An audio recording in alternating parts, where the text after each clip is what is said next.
Just look at those mountains, Wild Bill. That's God staring us right in the face.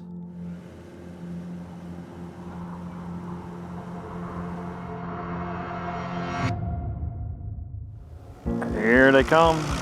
I wanted to give them an experience that was unequivocal. This is going to be a good one.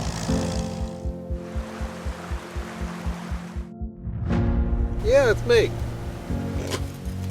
Ooh, Uh-oh. She doesn't know who's calling. Yeah, can you hear me? Shut up! That was not funny. You ready, Barry? Oh yeah, I'm ready. We're in a good spot here to move if he moves. So. There's a Wolverine up here in the snow. These rocks are all coated with ice. Moving with a purpose nonetheless. Coming in like hogs to slop now.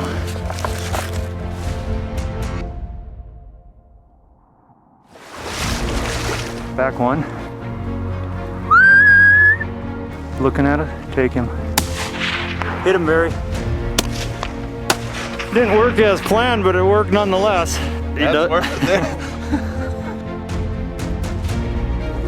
It started to snow. This is living. He's calling this our last supper. An adventure movie in front of you unfold, and you don't know the ending. We had to make a runway. I'm ready to get out of here. I was going to make it home.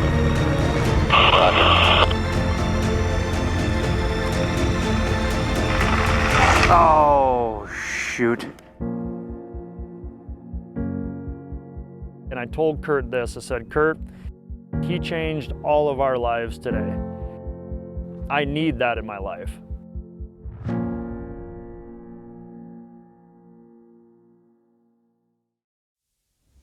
This film, this hunt took place in 2014. Hard to believe that it's been that long ago. But I've been excited to release this film. We just recently produced it in 2023. But I've been excited to release it ever since it happened. And while I am excited to release the film, it is with a heavy heart, not the circumstances for which I imagined that we would be releasing it. Our plan was to put this film on YouTube when we hit 100,000 subscribers, but just 5 days ago, the family of Isaac and Renae Bedingfield, who you will meet in this film, experienced a tragedy in their family where they lost their home. Everybody was safe, but it was a complete loss. They live off-grid, and this homestead that's been in their family for 3 generations was totally flattened. And the Bedingfield family has been such a blessing to me. More than any pastor, perhaps, and anybody else, Isaac and Kurt Bedingfield are responsible for leading me to the Lord perhaps more than anybody in my whole entire life. Not because of giving me scriptures or doing anything for me or saying anything to me other than me knowing them for more than 20 years and seeing how they live. And that is exactly what you're going to see in this film. And I feel, it's written right on here in the ceiling of my guide shack, is Proverbs 3 verse 27. Do not withhold good for those to whom it is due when it is in your power to act. The Bedingfields are definitely in large part responsible for what my content is. And so if you've ever felt led to support me in any way, I would rather you support Isaac and Renae Bedingfield. I know of no one who will be more trustworthy and dutiful with any support you feel led to offer them. And in this description of this film, you will find a website. It's called The Dwelling Place. and there will be a link for which you can donate through Pat Donaldson is his name. He is a web guru. He lives in Alaska. We're mutual friends with the Bedingfields, and so we're going to use his platform if you wish to support him electronically. And also I'll have Isaac's personal P.O. box that you could send him a check if you so feel led. So in watching this film, you're going to see the heart and the character of Isaac Bedingfield that changed my life that day, and it changed the lives of everybody on this hunt. And that's what this film is all about. And I want to thank you for your support. Thank you for commenting on this film, for subscribing to this channel. And if you're not in a position to offer financial support, simply by you watching this film, you are supporting them. Because I feel led to, it's the least I can do. All of the ad revenue generated from this film for the first year we have it on YouTube, I'm going to donate that to the Bedingfield family. Apart from the day I was born again, August 17th, 2011, when I was in the Brooks Range, this day stands second to the most critical and transformative day in my life. You'll see it at the end of this film. You watch this film, you'll see it, you'll know it when you see it. It changed my life forever. So with that, I hope you enjoy this film. I hope you enjoy the look into how powerful and transformative the Alaskan wilderness is and how harsh it can be. And I'm also hoping, I am believing that the body of Christ is going to move in the Bedingfield's life. I believe that the Lord is going to use this tragedy of, I have full confidence. I don't believe it, like I know it. I know that like the Lord is going to work in their lives in ways that they've never seen before and they never imagined, because that's what God does. That's who He is He works all things for good to those who love Him and are called according to His purpose. And I can't think of a better initiative, a better ministry opportunity than to support the Bedingfield family in their time of need. And I just want to personally thank each and every one of you for your support. And it's pretty humbling to have the opportunity to help a family such as the Bedingfields. So no more gab from me. Enjoy this film.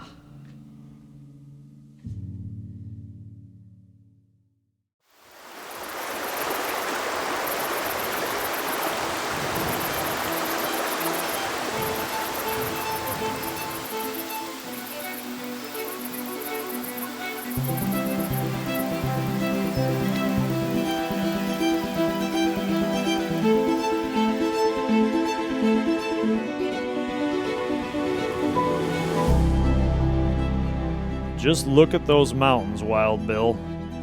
That's God staring us right in the face. If Kurt Bedingfield hadn't come into my life and spoke those words to me nearly 20 years ago as we were flying into the Brooks Range, I honestly don't know where I'd be today. I knew by his actions, his words, his character, his humility, that he was a man worth paying attention to. And I guarantee I've replayed those words in my mind 10,000 times over the course of my years in the Alaskan wilderness. Just look at those mountains. That's God staring me right in the face. And that's exactly what all of us saw in this hunt. We saw Jesus staring us right in the face.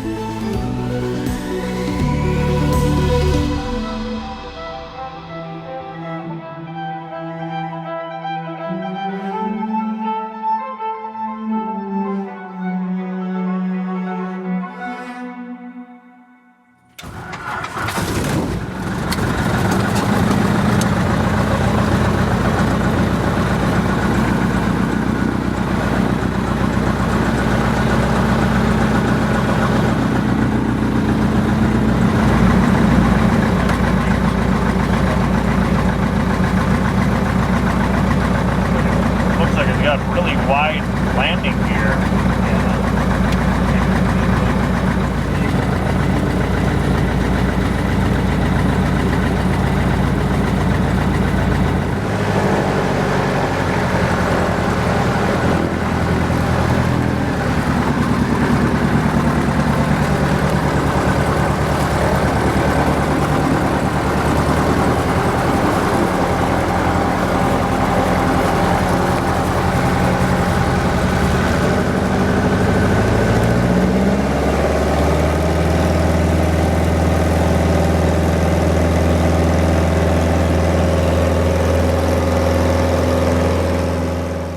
I love hunting in Alaska because it gets me into a place where I can enjoy the solitude. I like the solitude because I can go there, not just to see things, not just to witness Alaska. It's the peace, serenity. You get away from all the artificial noise.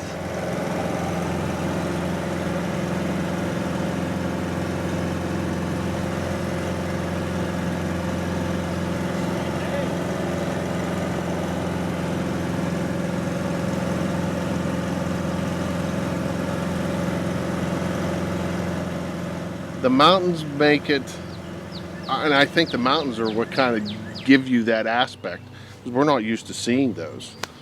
I mean, we're not used to being in the middle of mountains like that around here. But you just can't beat the view. It's just how far you have to go to get from point A to point B is what was, you don't think it's that far. What you think's 15 minutes away is an hour.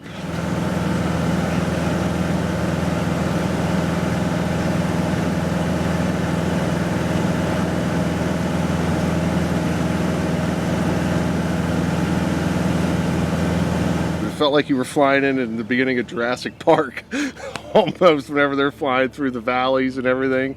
That's what it really reminded me of. It was awe-inspiring coming through there, and you see the creek, and you can look down into the creek and see the fish in the creek and everything, and the water's running, and there's snow over here and no snow over here. You catch a glimpse of a bear or a caribou running across. It was just, that was really cool. That was really cool flying in.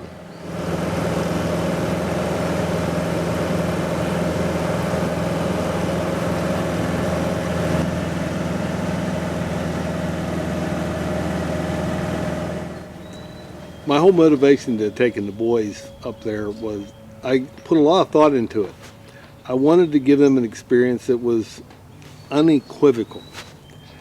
And the next time I pray about that, I'm going to be real careful what I pray for, because this was far more than unequivocal.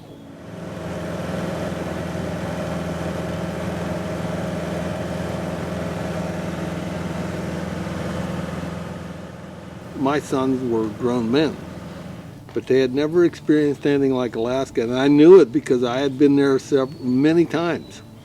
And I thought, you know, this is something that would really give them something in the early part of their life that they will never forget. We got probably a half hour into the flight, and we probably had 15 more minutes to go, if maybe a little bit more. And we had seen maybe 2 or 3 campsites on the way, and you really start to feel isolated whenever he says, "There's the last campsite we'll see," and you know, we got about a half hour left to go. In a plane, in a half an hour is a long ways, and you just think, you know, there's nothing else out here except us and the animals.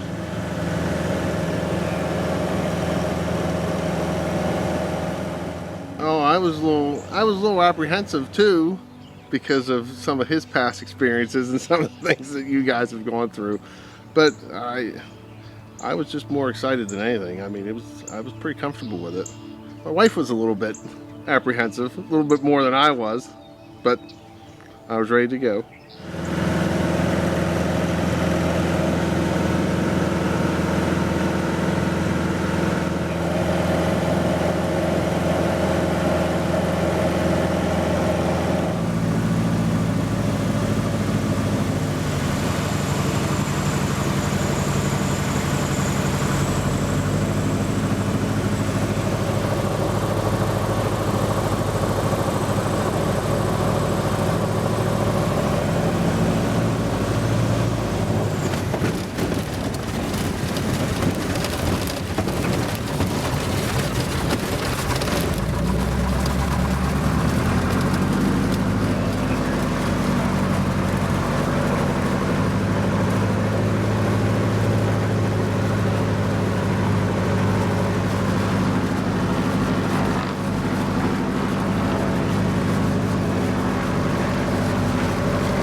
The boy did good.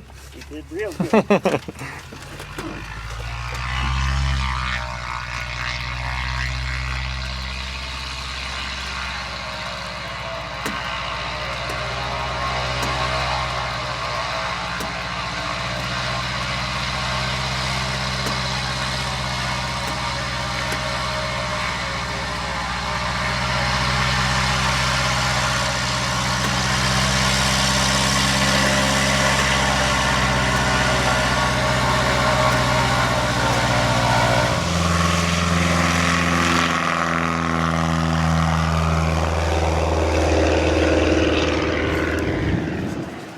Fresh caribou poop, good sign.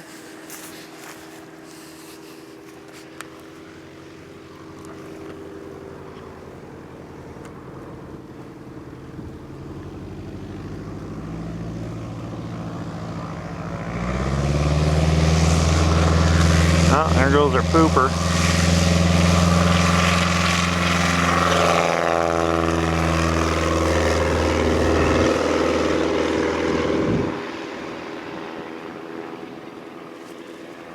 There's a caribou right there. I haven't been seeing many caribou this year.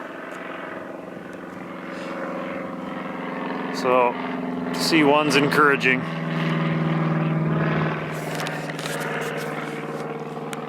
Never been in this camp before. Always nice seeing some new country, and that's just what we're gonna do. We got a beautiful little campsite, little water view property. Picked out already. Bert said it's good water. He said he always gets water whenever he lands here.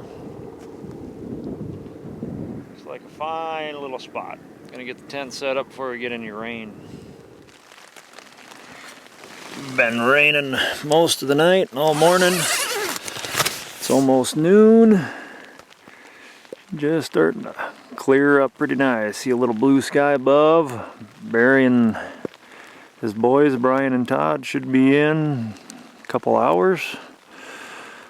Seen a few, well, there's a couple caribou right there. Seen a few this morning when I got up for breakfast. It was raining pretty hard, but a few caribou loitering around. Not many, but we're just looking for 3 anyways. 3 caribou and 3 grizzly bears is what we're after. Just keeping a real low profile while we're here. You never want to booger the caribou that come through, because then the others that come through, they'll leave scent, or somehow oftentimes the other caribou that follow will kind of know. So as long as you can keep the ones that you see nice and calm, usually the others that come through will remain nice and calm and oftentimes follow the same exact trail as the others. So we're just seeing sporadic few here and there as we did last night. We maybe saw 20-30 caribou come through. Turning out to be a nice day. Noon. Rain just quit. Got a little bit of snow up in the high country. Sky is lifting. A little bit of blue sky. I was right down on the deck when I woke up this morning. Got a few caribou out on the hill, wandering through camp. Nice day. Looks, yeah, it was really cold. We went to bed last night. It would have been a real hard frost if these clouds hadn't moved in, but as it is, looks like the guys should get in today. Get this adventure underway. Yeah, the fall colors are just beautiful right now.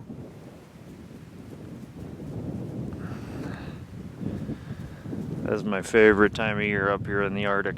End of August, early September, you start getting, usually you'll get a fair amount of snow. You can get it any time in August for that matter, but caribou start polishing their horns, the moose start moving a little bit. Awesome time of year to be up here.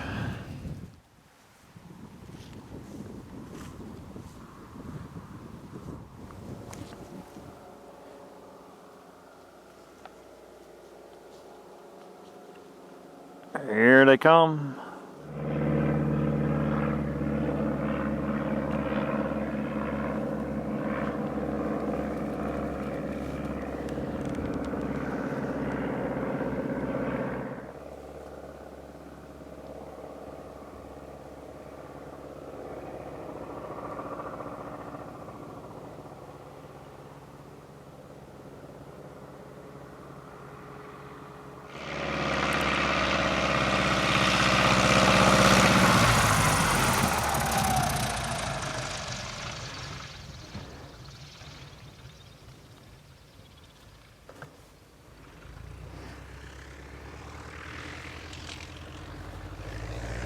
Chopping a few bushes.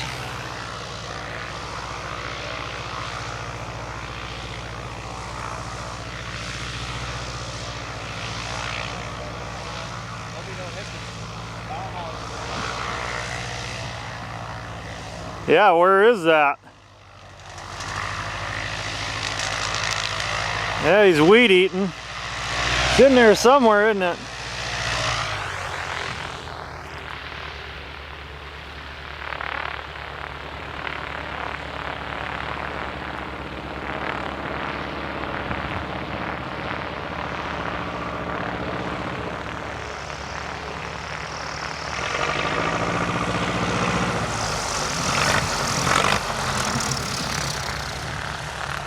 Guy's got a little bit of a crosswind, kind of a tough angle.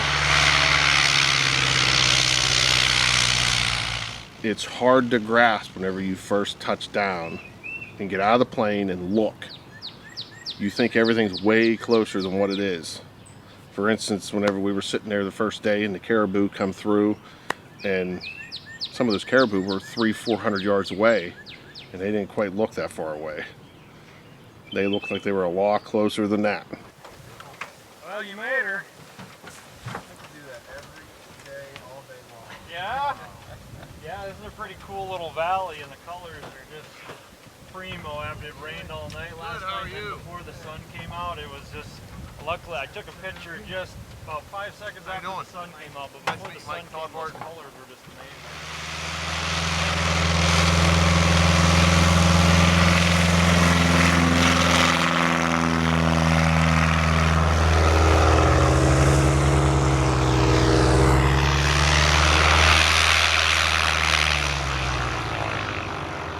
I don't think they were ready for the prop wash there.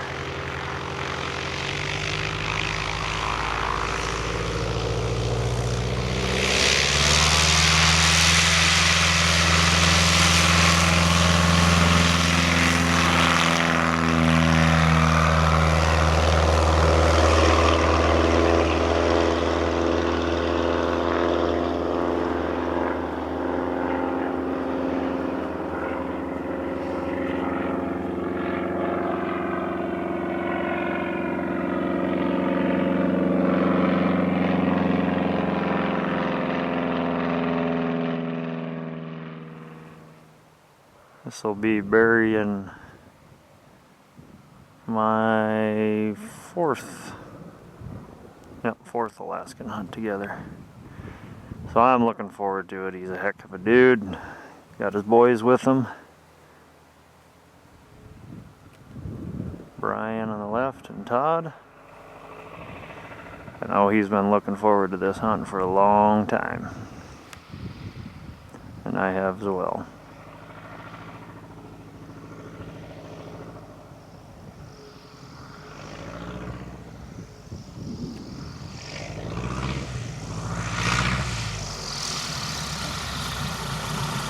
There's that big smile.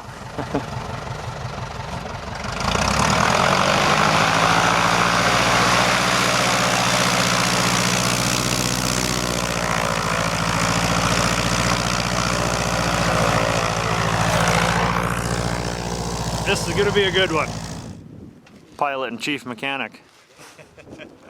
Isaac Bedingfield. We do what we can.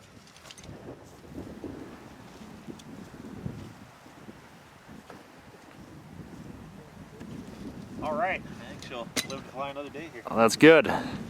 Well, we'll catch you later, Isaac. Thank you much.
like a villa. This isn't a tent. What are you doing setting a tent like this? It's a high rise, Barry. I can stand up in there. We only pull that tent out for very important clientele, like Brian and Todd. Yeah, that'd be fun. You're still standing there. Yeah, when you guys aren't here, I throw them in some little sardine can like I've got over there. Yeah, that's pretty big. That's not like you and I both stayed in it. No, that's a little smaller than normal. You want to stay in this one? No, no.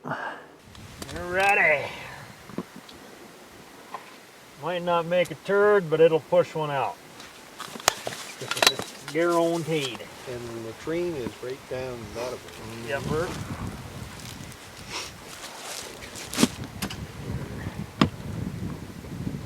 Yeah, there's lots of Together.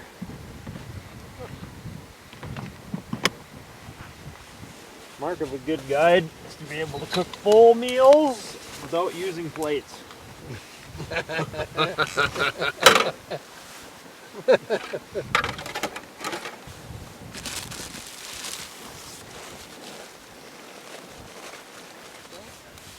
Well, Barry, you want to say a grace?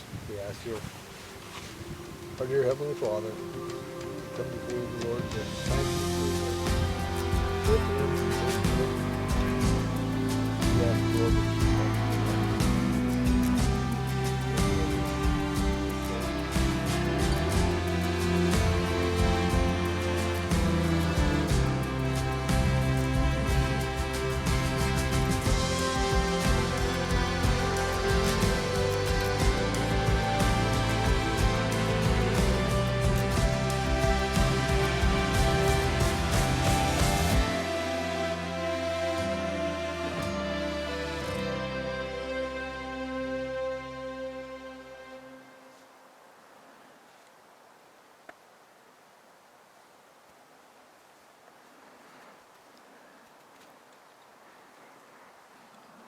A couple of, I guess you call them medium-sized bowls up in this draw.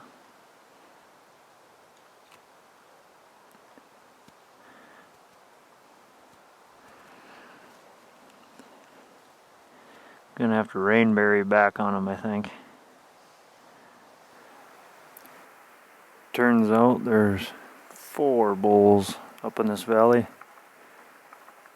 All about the same size, not quite what we're looking for first day anyway.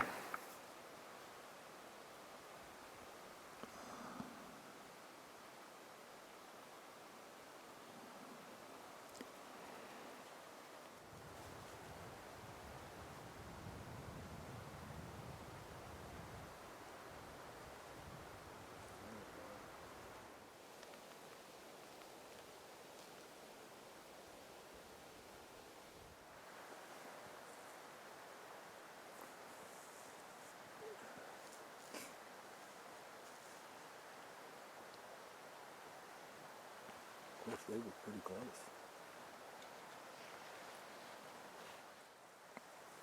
Just spotted a grizzly. The whole hunt started out with Brian and I had to pick who was going to shoot first. Brian picked a caribou first, and he said that I could shoot a bear first.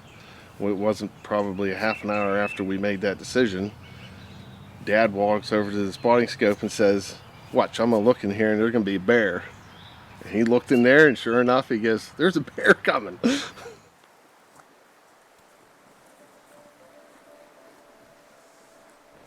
It's 9:45. First day of hunting, seen a few caribou. Barry spotted this grizzly bear working up the creek. Right about now the thermals seem to be changing, so we're going cross canyon. Once we get into the valley bottom, we'll see what the wind's doing and figure out an approach from there.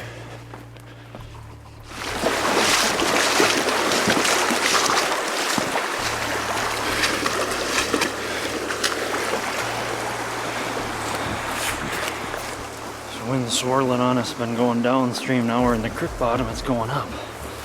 So, a little bit tricky. We're right in that time frame where the thermals normally switch, but hopefully they'll hold true here for us. Bears feeding on berries, moving fairly slow. We're getting close, have to be careful. We made it to where there was a dry run from a creek that ran down, and you got me all set up, threw down the backpack, got set up, and then it was wait. And it felt like an eternity for that bear to come up. We last saw the bear right over in here.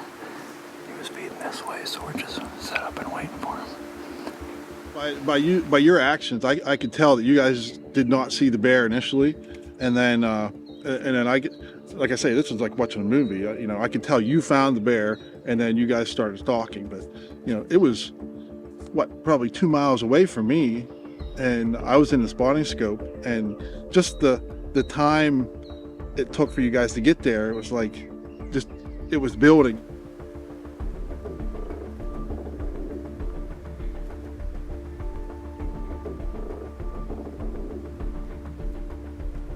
Are you on him real good? Yeah, just wait. We want to see the whole bear. Okay. Just wait. We're going to let him come out in the open. Just take your time. He has no clue we're here.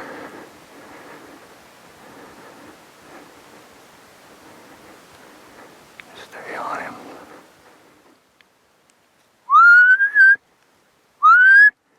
Wait till he stops.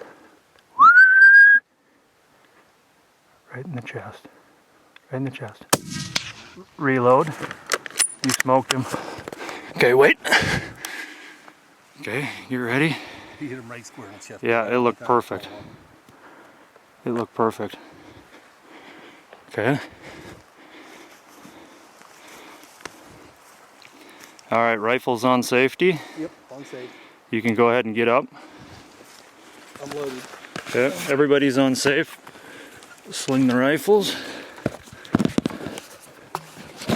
All right, be real safe here. Low power. Yep, turn it down. Go ahead and turn the... Go ahead. What a beautiful bear. I can't even move. Yeah, he's got a pretty little coloration there. All right, everybody's on safe? I'm on safe. All right, we're gonna ease up.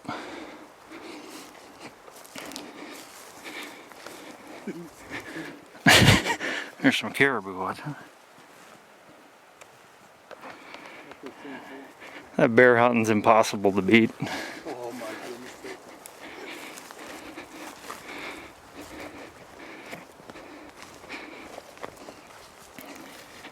I had him, but when I saw his chest part, I just didn't. Lead away a little bit. It was a resounding whoomp. Take the gun off the shoulder. Yeah, keep it down. I'll flank this a little bit so I can do the shot.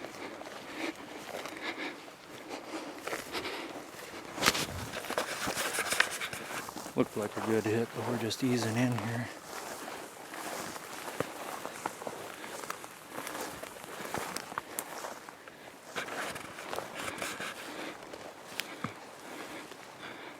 Yeah, stay right on my right, Todd.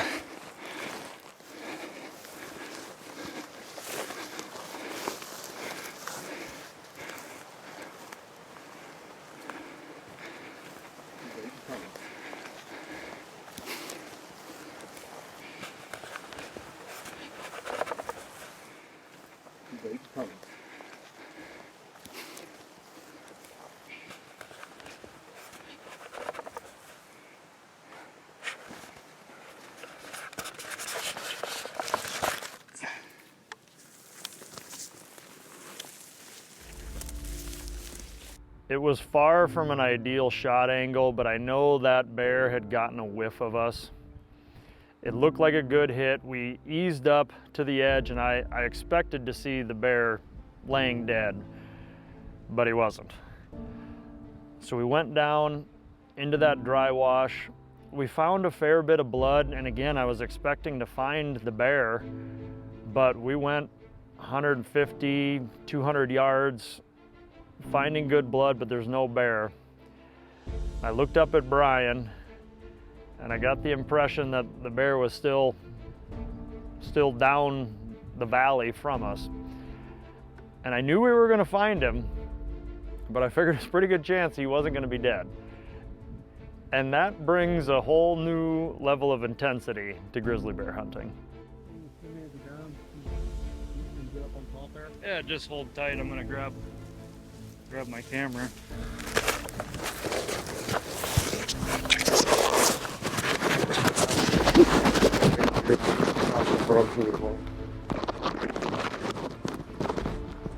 Keep an eye out down.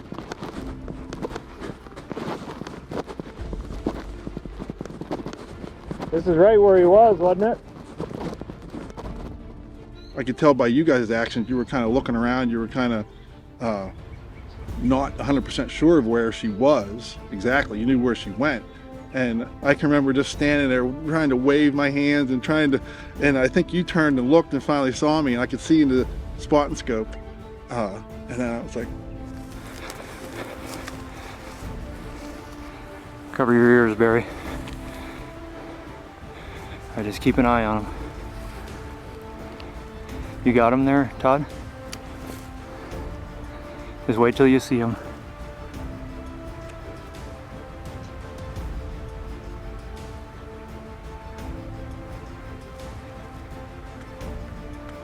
Okay, hold on. Go back on safety. Let's get some elevation. I could tell by you guys' actions that she was coming back toward you, because everybody just got into a safety mode, I guess, so to speak. I could tell you guys tensed up, and then the rifles come up, and I was like, oh, she got to be coming from somewhere. Right there. Just wait. Don't shoot him in the head.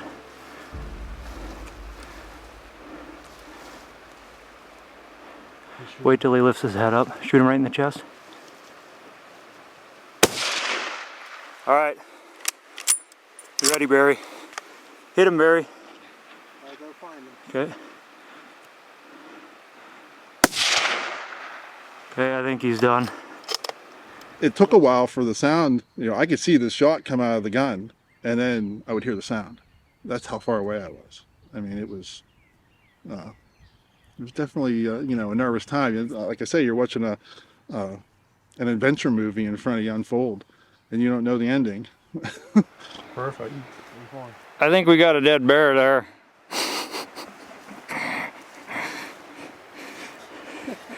I'm not gonna let another hunter use ballistic tips. I have Barton triple shot. Yeah, I'd imagine there's gonna be one big hole in that chest, because it sure looked to me like it was just a center punch. That's a caribou that never even moved. Well, we made it exciting. This bear hunting is fun, isn't it? What do you think? Is that worth the price of admission? Oh yes. Oh yes. Here, Todd, that's kind of the reason why I left Todd up above on deals like that. It's nice to have an eye, or Brian, sorry, yeah, on the eye in the sky. I'm on tape. There's Brian up on the hill. We actually very first spotted the bear down the valley here. He was working up through this stuff. So we boogered down through camp. We got to the bottom, the wind started going up, so it was good. So we got on this side and waited for him. We didn't want to crawl up here and then surprise him in here. So we got set up and he came out.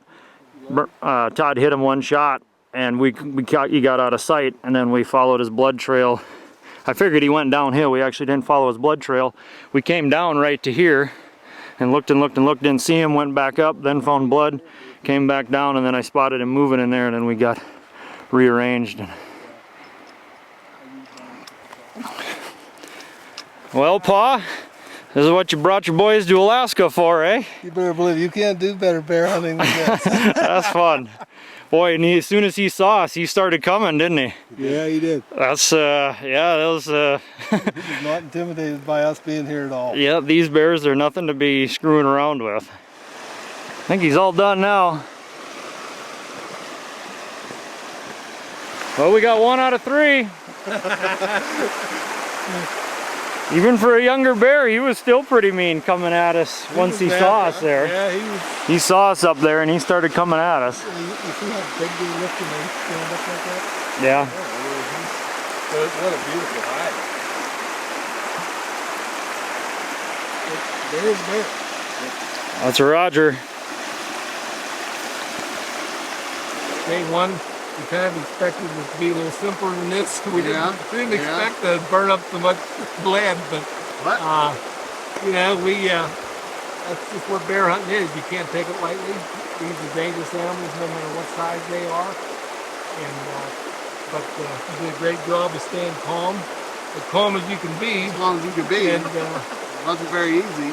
But we just have to absolutely picture perfect the way the guide Billy got us into position, and just perfect setup. And but these are tough animals. And we've got to quit letting them until they quit moving. That's what we did. This one took a lot more than normal. 3 shots. Grizzly bear lived up to its reputation here, no doubt. I was having trouble maintaining my composure a mile away.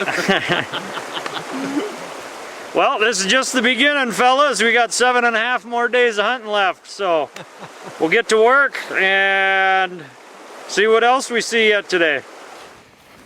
Well, that's a wrap for day number 1. About 7 o'clock. Heading down the hill, seen a few caribou. We saw those same 4 bulls as this morning. They were the best we've seen by far, but they're just average at best, probably 4-year-olds. You know, nothing real impressive. No reason to be chasing after any of them on day 1 anyway. But it was a good day. Got a good bear. Wasn't a real big one, but I mean, just nice tundra grizzly bear, Arctic grizzly. So yeah, we got a reason to celebrate in camp tonight. Have a little whiskey and eat some supper. Go to bed, get up early, see what the weather brings, see what we got tomorrow. Just getting ready to eat supper, and Todd spotted another group of bulls heading our way. There's one pretty good one. You're talking about that little one in the back. There's one that's got our attention, but as of now, we've decided to let him walk. The greatest lessons can't be taught, they have to be experienced. You know, I'm older. You know, I can't pack out the heavy loads that I used to, but my experience, my 25 years, I'm more valuable. I can find somebody that can schlep the heavy loads, right? But you can't replace that. And you can't hack that. And we live in this world where everybody wants a hack, right? They want to find a quicker, better way to do something. Yeah, that hack might help you now, but until you understand the foundational principles of that hack, it will never help you beyond that one instance. But once you know a business from the ground up, when you start digging the outhouse hole, and then you go and you start to, you know, you guide and you fly, and you know the business in your industry from the ground up, holy smokes. At that point, you're indispensable.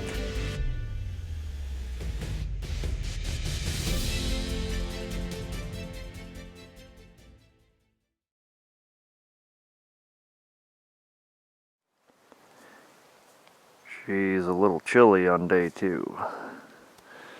Looks a little different when we went to bed, huh? A little bit, yeah. Oh, good day in Alaska. Are we having fun yet? Oh, this is nice. I came the whole way to Alaska to have a snow cone in the cup. Day 2, I'll shoot that. Day 2, I'll shoot the calf. I'm done. Yeah, shoot the calf and call the plane. Veal. Yeah. Caribou veal. The caribou kind of came from our left side, and they there was we called it Skull Mountain because the top of the mountain, you know, looked like a skull, and it looked like they were coming in the saddle between Skull Mountain and the small hill behind it, and that they were going to wrap around and kind of stay low and come out into the creek valley. So we struck across the valley 2 miles. It was snowing, it was windy. There was a couple of times where we were in a complete whiteout. All we could do was just sit there. I was about half worried of getting lost because I didn't carry any GPS or compass. I had a map, but if you can't see 50 yards in front of you, a map doesn't do you any good either. But we ended up looping all the way around the mountain. Couldn't find the caribou. There was snowing so much we couldn't see any tracks, and there was one last little bowl. So I told the guys, I'll go peek up in that bowl. They gotta be in there.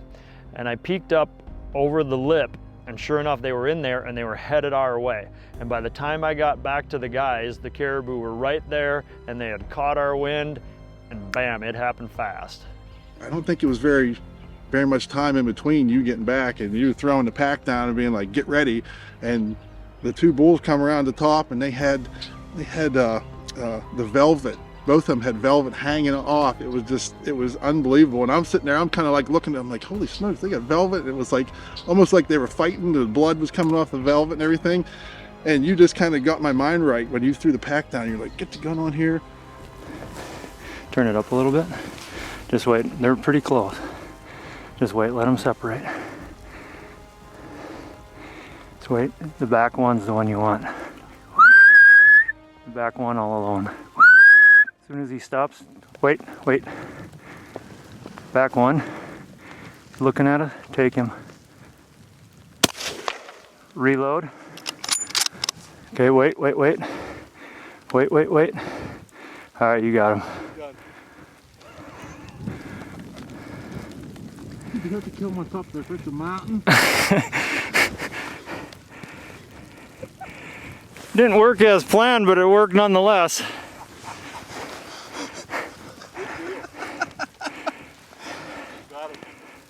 That other one was pretty wide, but yeah, we got enough work for ourselves as it is.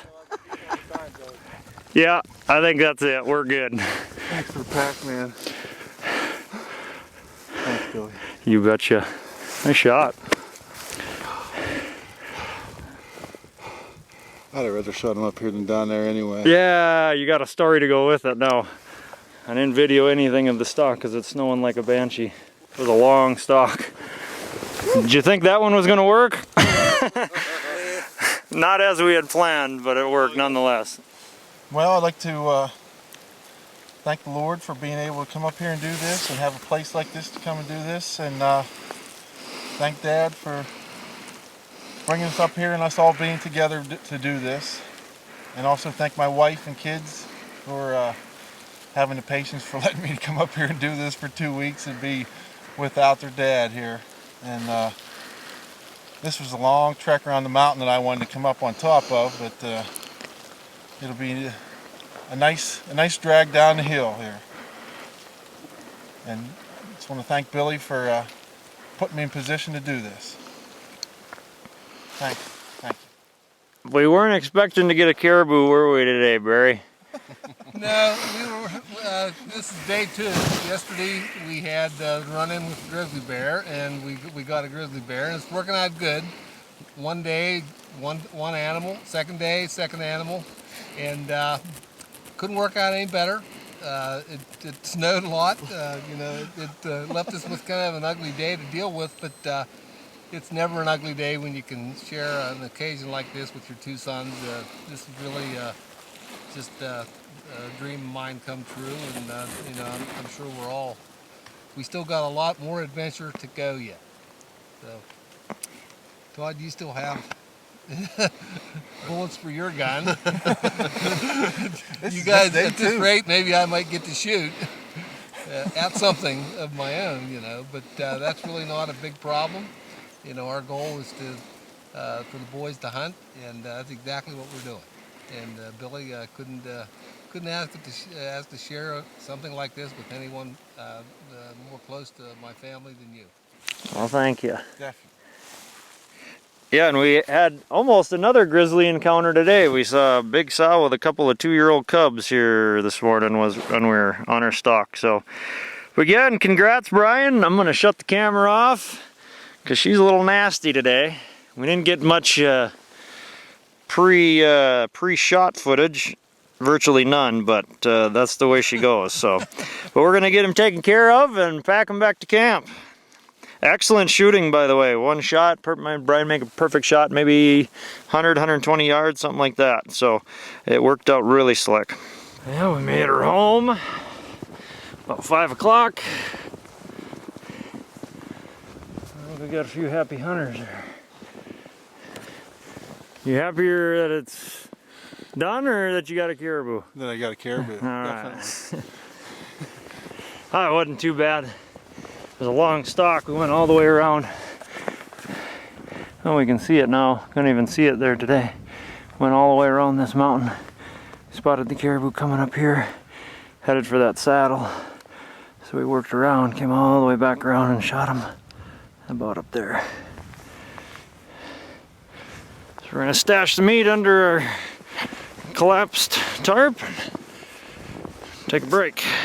No right line. No, It stood up and ran right at it. that bear ran. That bear would have gone all day without, And it's like without a walk. We were shooting. She'd have run three-legged. Oh yeah. I've seen two-legged dogs. We were shooting at that bear because that bear was coming at us. Yeah. Yeah. Soon I as was going up on that little plateau. I was turned around trying and hard. coming. I was trying hard to find her. Stuart was like, "What did you do?" I was like, "I'm about to my pants." That's what I did. I was trying hard to find her in those trees because I knew, you guys were pretty cautious.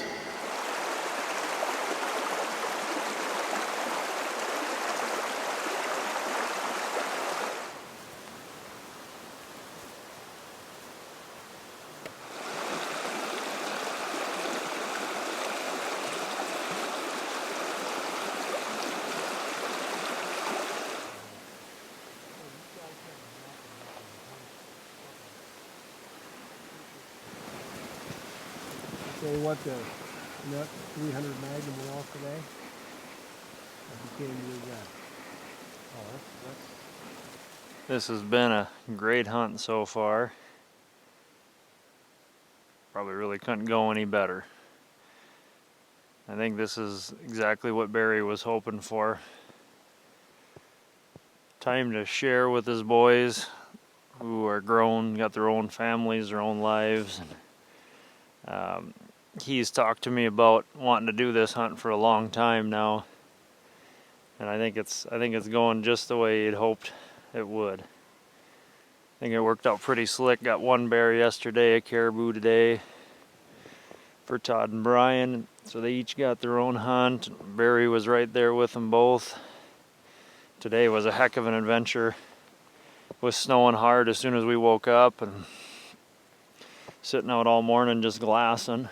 Pretty much right from camp because it kept going up and down. You couldn't see very good, just had a little bit of break. Actually right up on the left-hand side of the mountain there. We spotted those caribou and packed her up, made the big run, went around the mountain. It snowed the whole time, saw a big grizzly sow and a couple 2-year-old cubs. Yeah, it was just a fantastic stalk. Packed the caribou back a couple of miles, far enough to where the boys and Barry, everybody's a little sore, and had a good dinner there. And yeah, this is what he wanted to show them. And right here, just this silence. This valley is just so still. And the wildlife, it's phenomenal. Yeah. So I'm real fortunate and real blessed to share this with Barry and his boys. We got 6 days left, and I'm looking forward to each one of them. Looks like a small boar. I think he cut our track from tonight. Heading the other way. Now it's your turn. We'll find something tomorrow.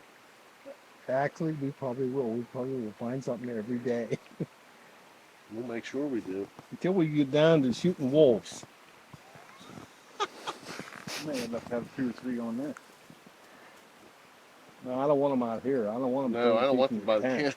We're doomed. We'll never be able to get to our guns. No, that is a beautiful caribou.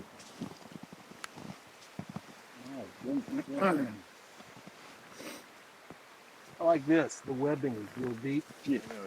I shave even in the Arctic. Yeah.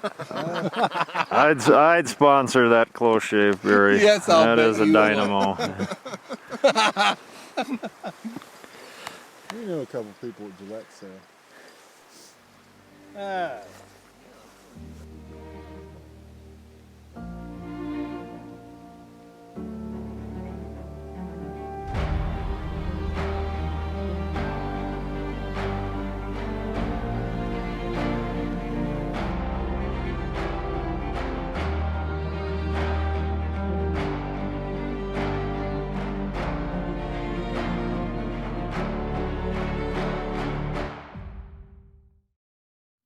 After 25 years, when I look back at all the hunts that I've guided, I don't remember a single score. I don't remember how many times we shot. I remember how heavy some of the packs were, but what I remember most of each individual hunt is something that at the time, a specific thing or things that at the time seemed insignificant.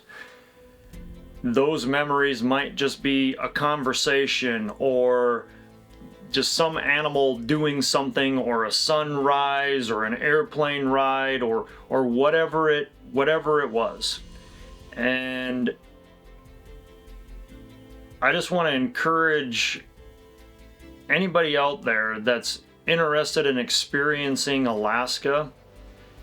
It is a place to go with no agenda. It's a place to just go because you can no longer stand the thought of having not at least tried.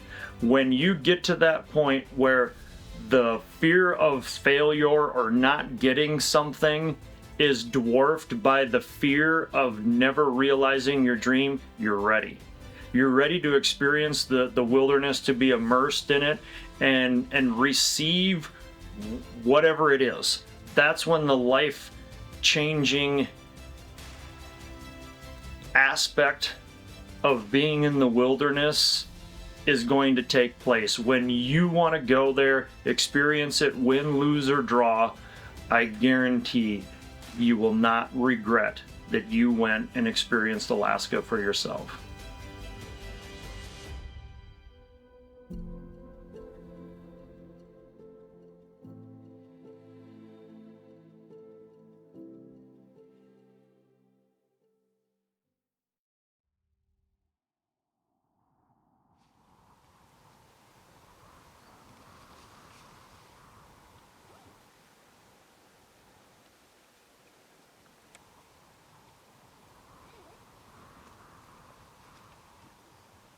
So you brought a chair with you today, huh, Barry? Yes. Well, no, it made me carry it, Billy. Actually, a chair showed up for me. Yeah. Yeah, you guys took care of me real well. Thanks.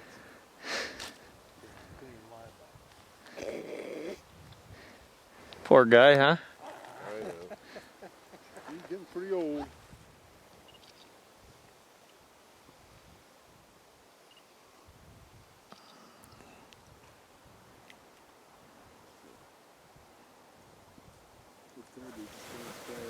Day 3, sitting on the hill. This is about the most exciting thing we've seen today.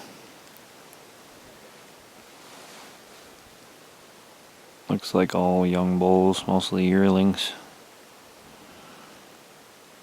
Few 2, maybe 3-year-olds.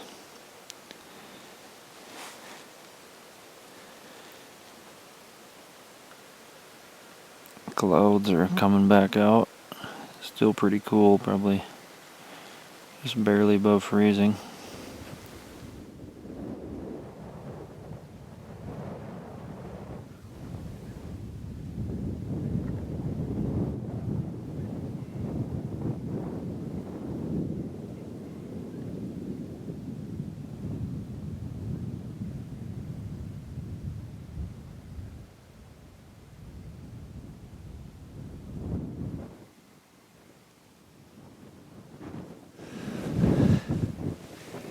Day 3, pretty slow.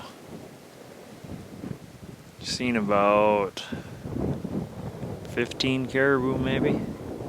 Nothing of any size to speak of whatsoever. It's cold, really cold today. I would say it was probably 20 when we got up this morning. Well below freezing now. About 7 o'clock in the evening. Probably sit a little while longer. If we don't see anything, head down and get some supper. Gonna fry up some caribou steaks and even lopped off a little piece of backstrap of that grizzly bear. Gonna try some grizzly bear steaks tonight. But yeah, she's pretty slow. Hopefully we'll pick something up here. What are we having for appetizers tonight, Todd? Bear meat. Not just any bear. Grizzly. Little grizzly. Barry says he's not going to try it, but I know he will. It actually smells pretty decent. All the years I've been up here, I've never tried it. So we're frying up a pan of grizzly meat, giving her a whirl. We're going to cook her well done, though.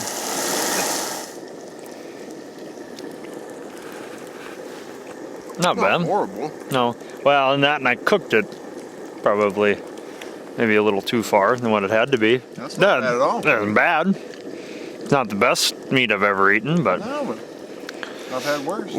not too many people can say they've eaten grizzly bear meat. We'll be able to smell the caribou from a mile away now. Oh, horrible. I know me. Not at all. Mix a little onion in there and probably. You can't tell me you're not going to try it. Oh yeah, I'll try. All right, there it is. Give me that little piece right there. I'll just take that. Scoop him an onion with it. No, this is good. I think it's pretty good. I'm gonna try. Ain't bad at all. We're going back down and carve that bear up. It ain't bad. I mean, it's. Serious? It's not bad. That's not bad at all. The meat's no good. What's that? The meat's boiled after 2 days. I don't know if I'm that desperate. It'd probably be. It was pretty warm that day. Yeah, it was We shot it, but yeah, it probably would be fine, especially you cut into it a little bit. We're at least taking the back strap and the tenderloins next time. Yeah. Well, we came to the conclusion, at least these grizzly bears, it's not bad. Not bad at all. I don't know if I'd call it choice, but I mean, it's, yeah. Oh man, There's nothing about it that if Current somebody market put it on your value. plate that you won't eat it, yeah. We decided we're gonna sell this to the finest restaurants in Anchorage, and the price will be current market value. So, what's a grizzly bear trophy fee? $5,000. So that's probably 150 pounds of meat there. Well, steaks. There's not much for steaks there. Damn. It's called 40 pounds of steak. So 40 divided by 5,000. So about $125 a steak. 1 pound steak, $125. Finest grizzly meat man ever had. That be right? Yeah, 125. Delicious. Yeah, be right, I think. Good enough. Yeah.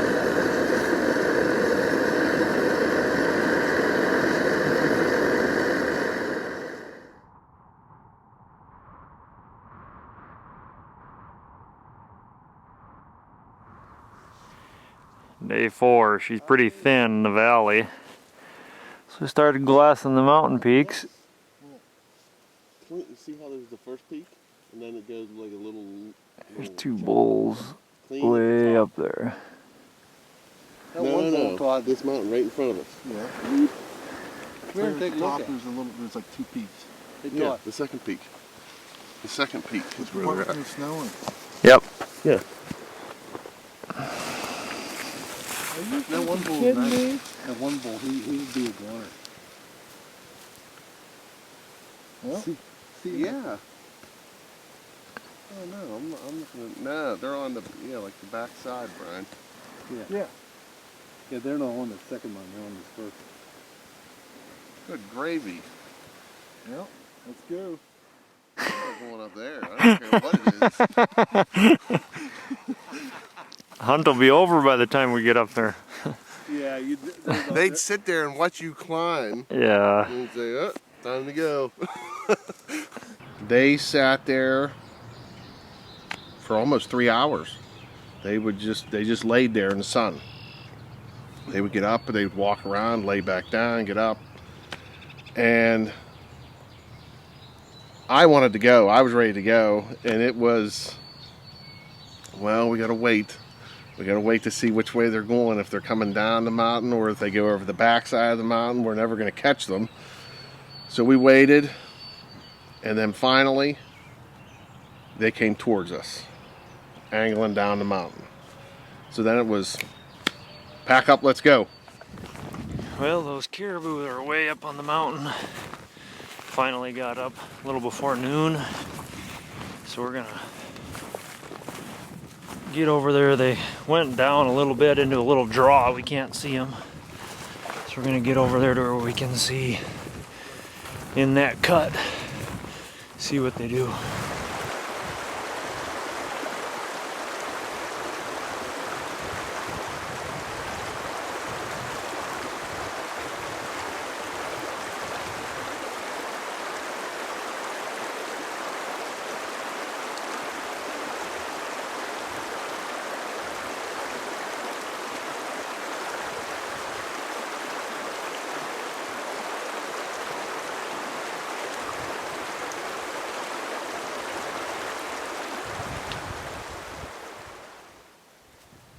Here's the bull we've been watching all morning.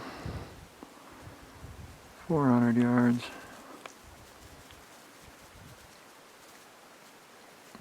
Just gonna sit here for a little bit. They've worked their way down quite a bit. They were up in that snow.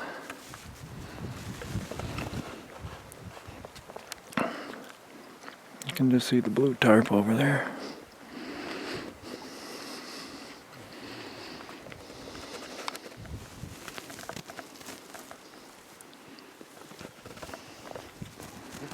Wind's kind of coming at an angle about like that. So I'm a little nervous that the thermals may kind of switch here. I'll just study the wind for a while and see what they do.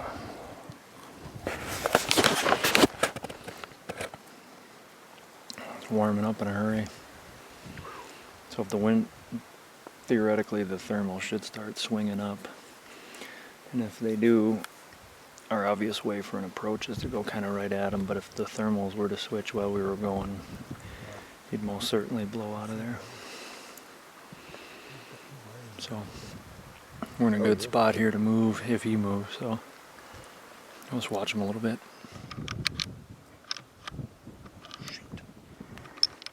Gotta push that one down. Oh, they're coming in like hogs to slop now. Boys, watch them blow. Yeah, just be real patient. We'll just let them come. And if they do get out of sight, we'll have time to move. Turned all the way up. 320 yards right now.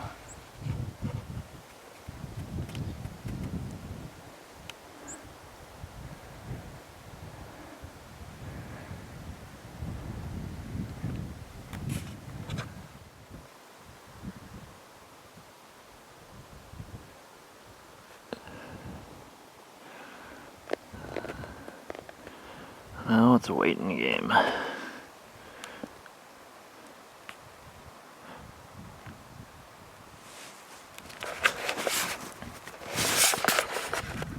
Right when we were getting into position, kind of getting set up, they were working their way down right to us and they bedded down. So we've been watching them maybe 15 minutes now. Nice day, sun's shining, on and off anyway. So I'll probably just watch them for a little bit, see what they do. Yeah, he's pointing right. Yeah, they are up on our feet now. Finally got up.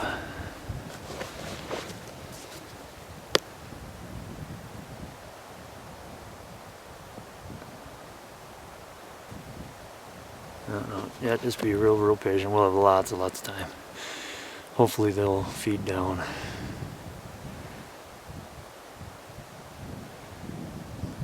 Because there's a good chance they'll just work right down to us, down in this stuff to our left.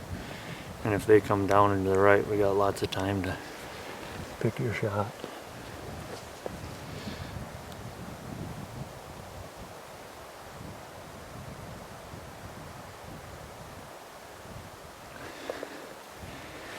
Yeah, just like shooting anything, just pick one hair, make sure you're nice and solid, and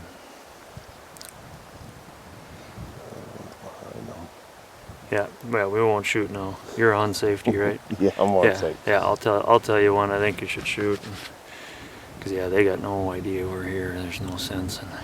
He's coming down. Looks like he is. Yeah, let's give them a chance. There's a good chance they'll come down to this valley. Yeah. Yeah, they're coming down. Let's just let them come.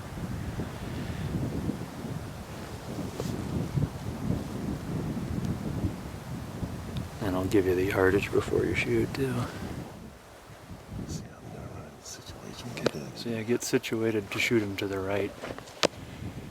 Because if they go down to the right, we can always ease over. But Yeah, because I'm running into the brush here. If he gets much lower, okay.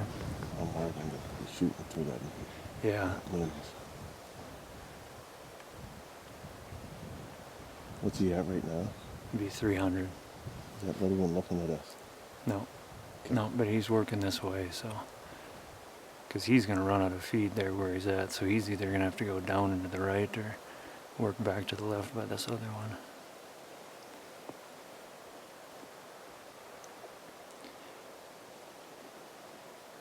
I'm just watching him through the scope right now. Yeah, he looks like he's not sure what he wants to do.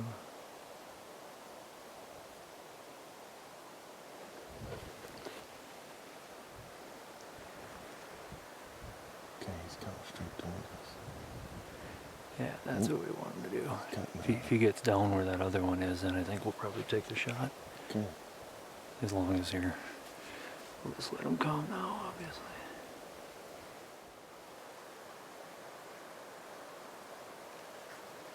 .230, so pretty much just hold right in the center of the body. Right behind the shoulder. Yep.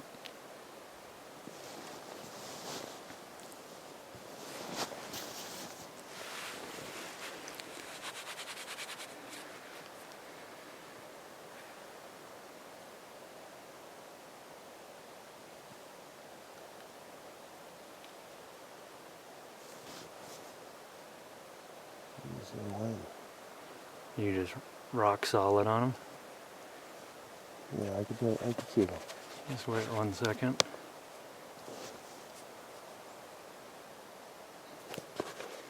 Yeah, if you like it, he's perfectly broadside.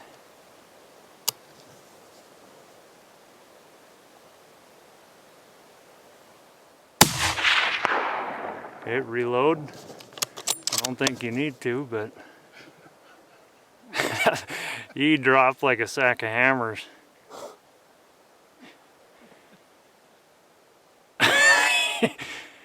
Okay, yeah, I was gonna say they usually don't die that fast.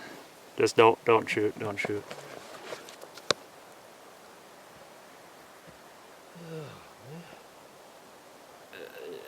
Yeah, he's done for.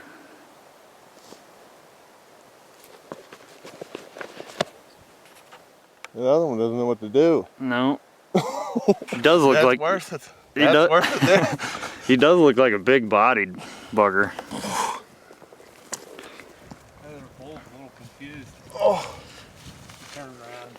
he's going back up the hill. Yeah, we sat here for an hour and a half. Didn't seem like that long. No, yeah. I actually don't have the shakes. I'm a little cold. We lost our son. He doesn't know what to do. He doesn't know what to do. He won't leave. Yeah, he looks like a... I know I want to stand up, So do I. get my old knees. Crouched here for an hour and a half. That anchored him right there, boy. He just collapsed. Oh, goodness. There goes that other one. Yeah, I know, boy. You get dug in here. Oh man, he kept moving, peeling rocks and everything else out of the way. Yeah. I just about castrated myself there once. He started moving back to the left. You know, I'm like, holy cow, he's gonna come the whole way over here. It's gonna be just bang. What a great shot. What a great shot. Oh my goodness.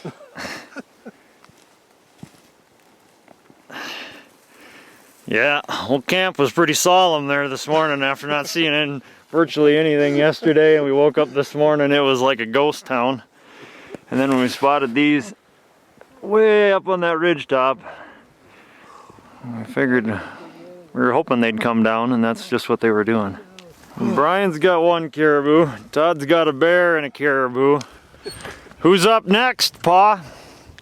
Who's the shooter now? Huh? Depends on what shows up. Caribou or a wolf, who's up? Probably me. Probably, yeah, I'll bet. I got a pretty good idea who's up. Excellent shooting, man. Thank you. Go check him out. 40-year-old kids can't catch the old man.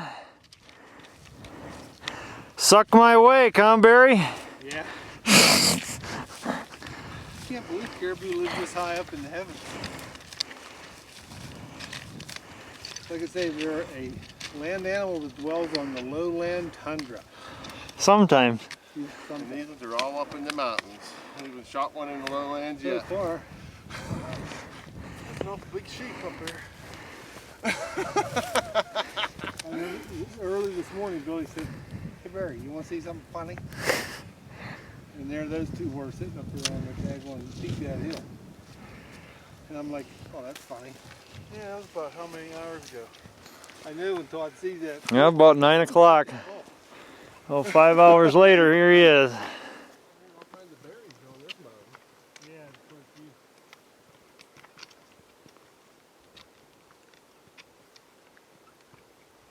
This was the most, this is probably the most trying hunt that we've been on so far next to Brian's caribou. We just can't seem to get them down in the valleys. They're all up on top of the mountains, but we're getting them. That's where the big ones are. And we spotted this one from camp. Billy spotted them from camp probably about 3-4 hours ago. We stalked over here, got underneath them, and we waited for an hour and a half. They laid down, and they came down and gave us the shot that we were hoping for. After waiting for them to get up from bedding, it was unbelievable. Barry? Brought your boys up here to hunt caribou and hunt grizzly bear. 4 days in, what do you think? It's just working out perfect. We're basically getting about one a day with 1 day of rest between the first two. And you just couldn't ask for a more picture perfect hunt. This hunt started out this morning just kind of dull, like yesterday did a little bit. We weren't seeing much of anything. And all of a sudden Billy was scanning the mountains and he said, "Barry, would you like to see something funny?" And at that point I was up for funny. And they're sitting clear on top of this mountain. There's two caribou, sunning themselves, relaxing.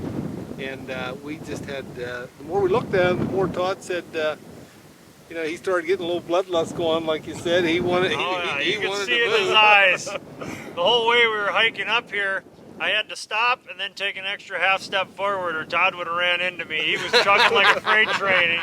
He was coming. There was no slowing him down. So good to see that excitement.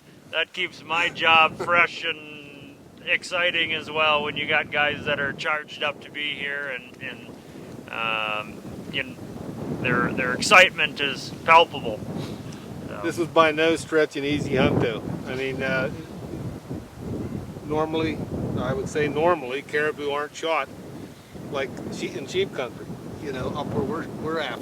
But you got to go where they are. Actually, this one, Brian's was shot on the mountain just adjacent to this one on the other side of the valley. So we were over there 2 days ago, and this just turned out perfect. It started out this morning, it was sunny and warm, and now it's windy, and looks like we might get a little bit of rain or snow on us before the night's over. But we'll get this caribou whacked up in short order. One way or another. Get it taken care of and get back to camp and have another story to tell. Oh yeah. Mark. There, sit on your butt. You can do it somehow. Oh, you can.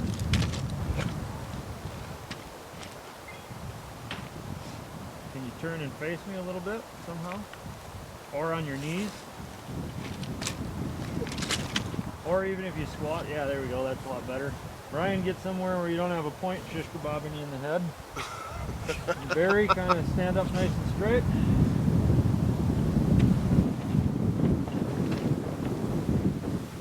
Ryan, over a little bit more so you're standing straight up and down. There you go.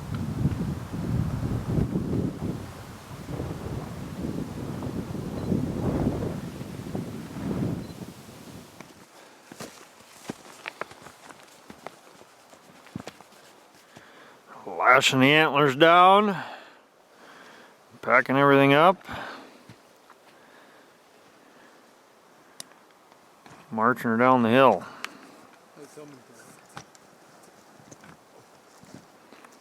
Probably 1.5 miles, be my guess. Camp. I gotta do the top now. Oh, okay. Sorry, you got more strength. Sorry about that. No, no. It's just so. I see what you mean. I can take the gun. Somebody's going over the hill. Who? It's gonna go over this hill yet. Yeah, there's a sheep country in here.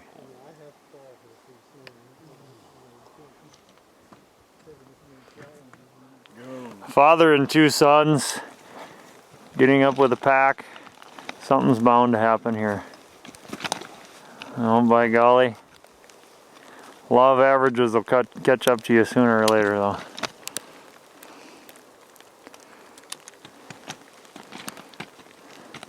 That load is heavy as it looks, Brian. I think he packed it full of moss and tundra. Make it look bigger. Start slow.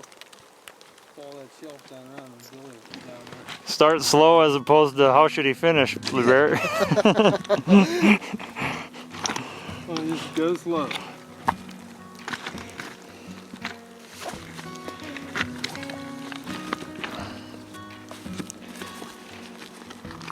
Hold on, let me just swing it around here. Yeah.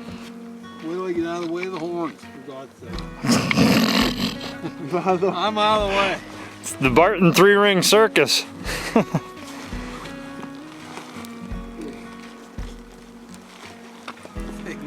Oh yeah, that'll ride.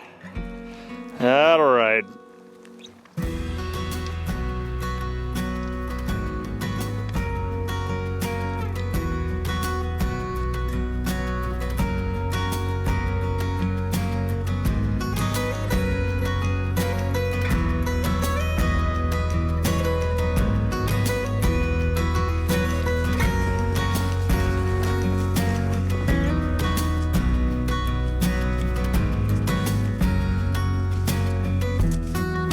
They're shooting pretty good, Barry. I like it. I'm making it. I'm getting there.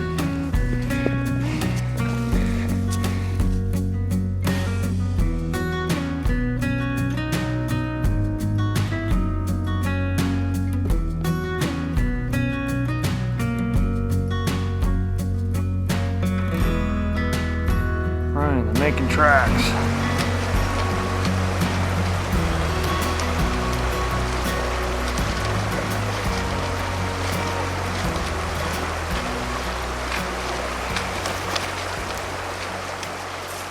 There we go. I got a feeling we're gonna have a pretty good toot on before tonight's over.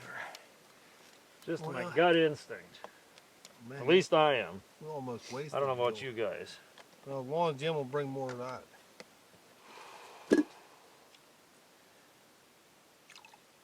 I felt energized when I got back there after that walk. Oh yeah.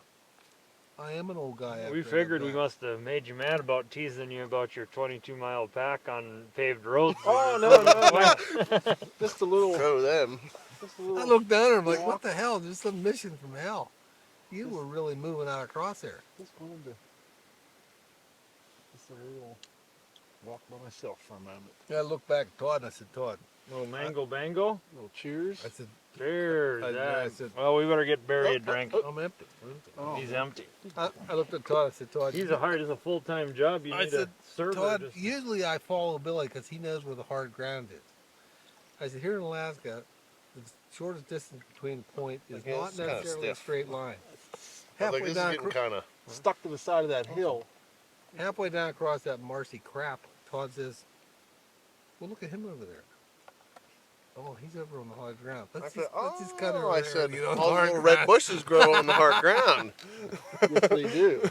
Well, your toast to great hunt, great memories, good people in Alaska. We don't see a lot of game, but we shoot everyone we see. They're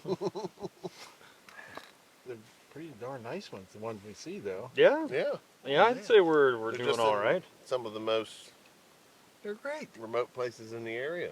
I don't think Widener will disown us. No, he'll. Excuse me. Uh-oh, the spork is gonna fail miserably. You underestimate the power of the spork. I've been wrong once or twice before.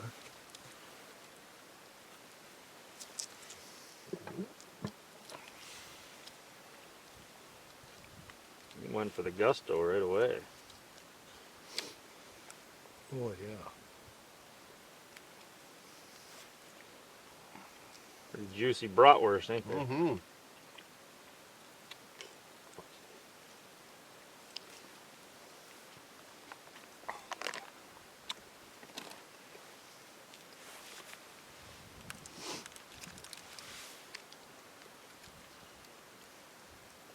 Make sure this isn't on the video. What? Us eating bratwurst.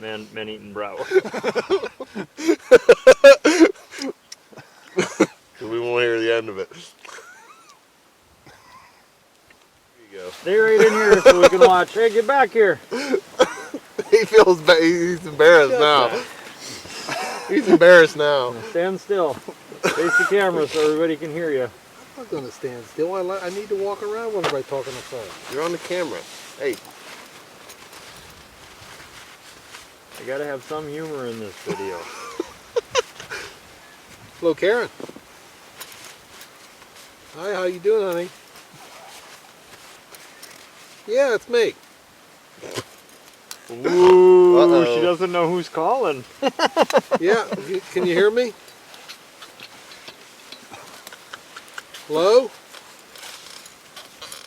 don't play it up. She knows who's on No, there. it's gone. I lost the signal. Take Hello? take a look at the bars up on the upper left. Yeah, let's try again. It's gone. I think she said, "Is this Larry?" No. You guys are ridiculous. Yeah, we're doing good here. You know, like I say, it's you know, it's hunting, but we've been doing real good. We haven't been seeing a lot of game, but the ones we see are really good. Okay. All right. Well, boys say hello. Hello, we love you. I will. We're not the ones that told him to call and wake you up. Thank you. Okay, honey. I will. Anyway, I'll probably talk to you in a day or two. What's that? I'll talk to you in a day or two, sweetheart. Okay, bye, hon. Bye. Bye, honey. Bye. Say goodbye. Shut up! That was not funny. That was ignorant. I know I do Every it all time the he's time. on the phone, he's like Every a time. 13-year-old can't say goodbye to his Listen, first I know girlfriend. I do. Bye, honey. Bye. Every Bye. time. Bye, honey. Bye. No, you Bye. hang up. Bye. You hang up Bye. first. I love you more. I'm telling you. Bye, honey. Bye. Bye. Bye, honey. These are ridiculous. He does it to me. Bye. I'm gonna hang up. I mean it this time. No, as soon as he says it's bye, just that I go, didn't- Oh, that's what I do too. I'm still saying it. because I know what he's going to do.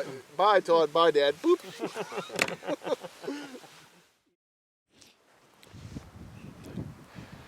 Morning of day 5. Cold again this morning. 28, 25 maybe at the coldest. It's already 8 o'clock now. We got breakfast done.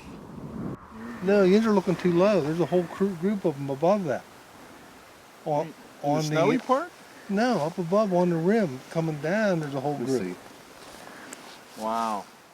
I'll tell you. You ready to go? Lace them up tight. Are you me?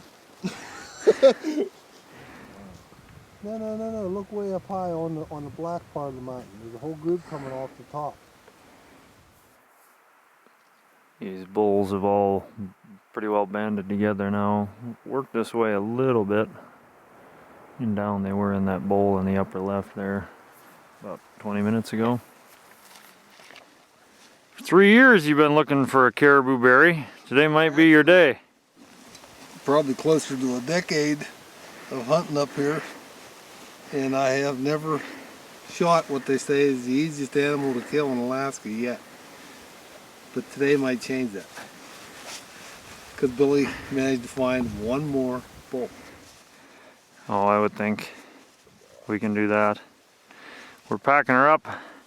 These caribou have actually dived off that ridge. They're in the creek bottom, so we're gonna scoot across the creek, angle over, probably get up to this little point, see where they're at, go from there. Well, we're making our move. Climbing up over this ridge. Should be able to see them then. We'll see what they're doing. Caribou are still clinging to that same side hill, just off from the little point there, beyond this mountain right here. So we're gonna ease around through this cut, hug that side hill, try to grade into them. That's the plan anyway. They didn't see any of them down in the creek bottom. They're staying on the hillsides. For some reason the caribou are sure up high in this country. Climbed up about 1.5 miles. Bear's eyeballing them.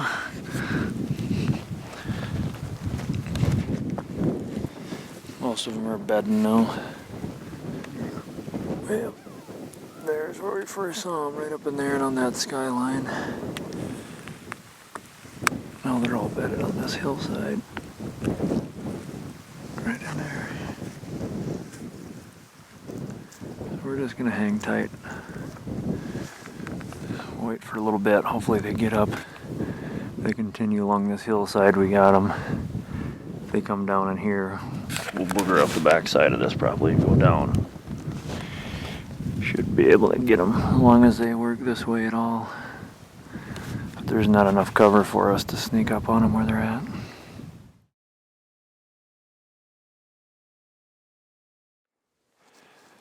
Well, all of our caribou just took off, and as I was going over to get another look, and I knew it couldn't have been me that they saw. Then I think I figured out why. There's a Wolverine up here in the snow. I'm guessing they must have winded him and bailed.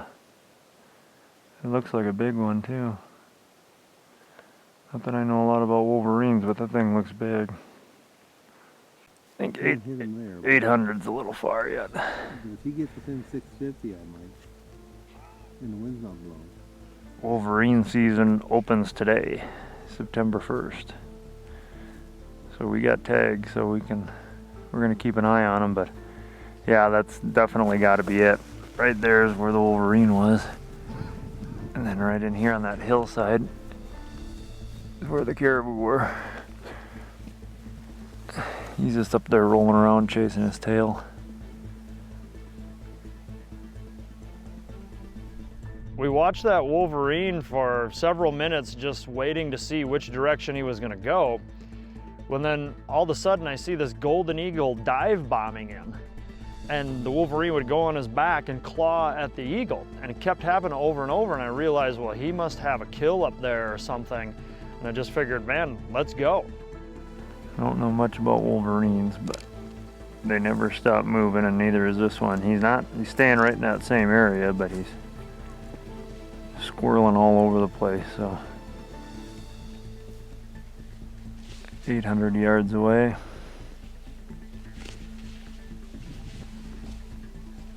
Kind of waiting for him to maybe start moving, commit to one direction. We'll see about trying to get into position, take a shot at him. We didn't have any cover. We were within 400 yards and the Wolverine pegged us, and I didn't want to risk getting any closer. I just threw my pack down. I knew if anybody could make this shot, it was Barry. You want him? No, not yet. You guys see him? Oh yeah. Where is he? Right up into the stones. Oh, he's moving to the right, Barry.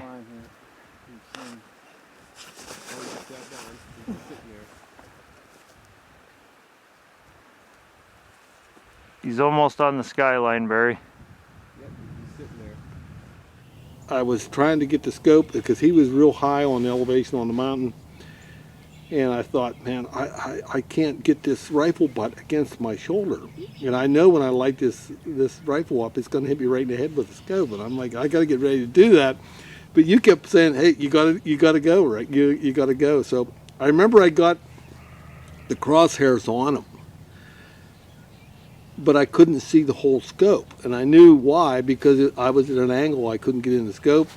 And I eased off a shot. You on him? I'm going to shoot. Okay.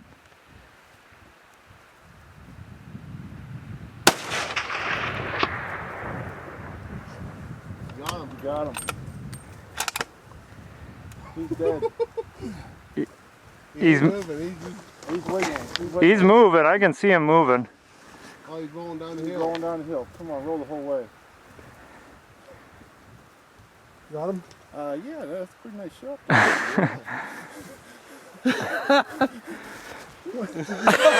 Oh, you got a third eye. Payback.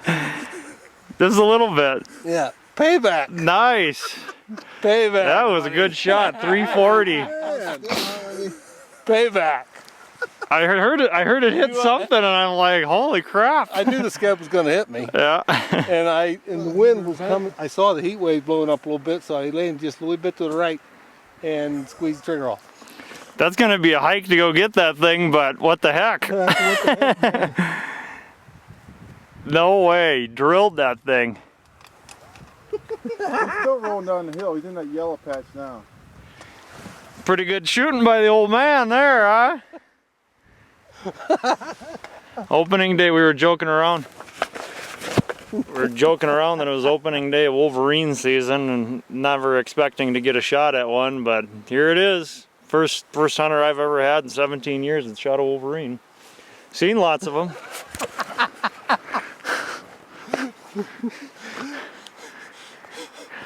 You got a horseshoe up your butt, Barton. You'll probably now you'll shoot a wolf, but you won't get a caribou.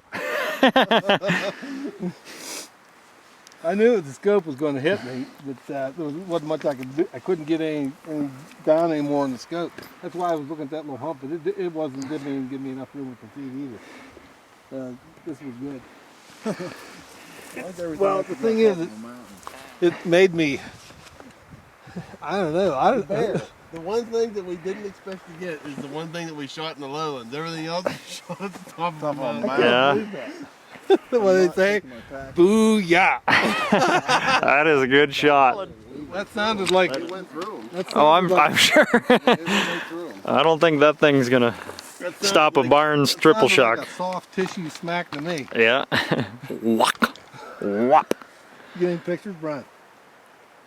You better get a picture of his At least where he's at. his eyeball.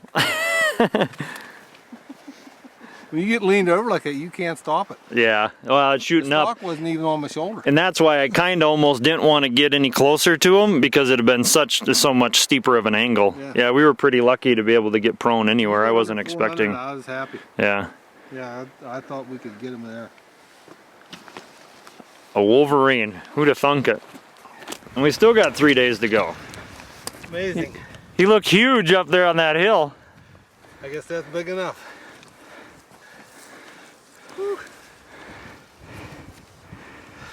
I'd imagine they're not much different than wolves. After they're a year old, they don't really get a lot bigger. They just fill out, like a dog once they're a year old.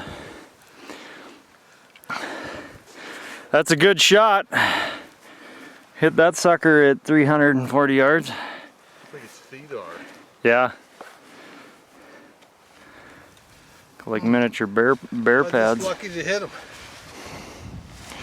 Oh, come on now. Can't call that luck. How much does he weigh? I don't smell him at all yet. 20 pounds.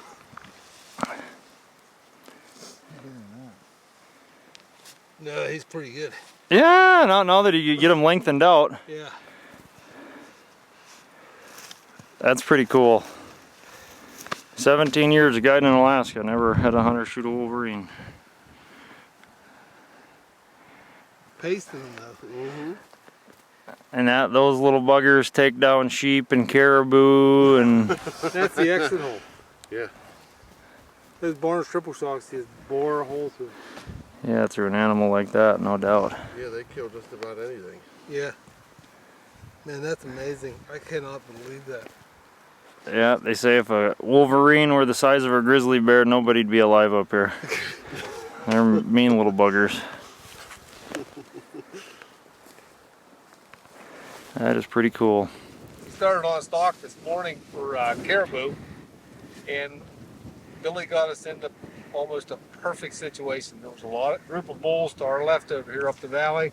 We were in a little bluff above them, and we were in a good position when they got up from bed to move right down through the valley, which is the way they were coming, and we would have a perfect opportunity to get a shot at a really nice bull, which I have yet in quite a few trips to Alaska to get. But Billy went to scout it out a little bit, came back and said all the bulls took off. And they left, and we were disappointed to say the least, because we were back in a position where Todd took a bull yesterday, beautiful bull. And finally Bill spotted this little bugger up on top of the hill here. And he kept playing around. The eagle was above him, messing with him, trying to get him to move. And all of a sudden the caribou hunt turned into a Wolverine hunt. And it's legal to take Wolverine in Alaska on September the 1st, and it is September the 1st. And so we started a hunt, not really knowing if we were going to get in a position or not, but we got in the best place we could. Billy set us up down there, and got lucky and made a shot on this one, and came up here and found him, and what a beautiful animal. Just a beautiful creature. So we haven't had too much downtime. No.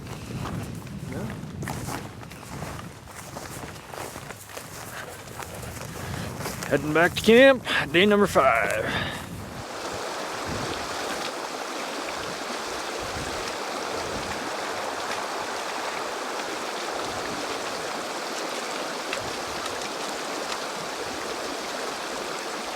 Got a retirement party or retirement present for you, Barry.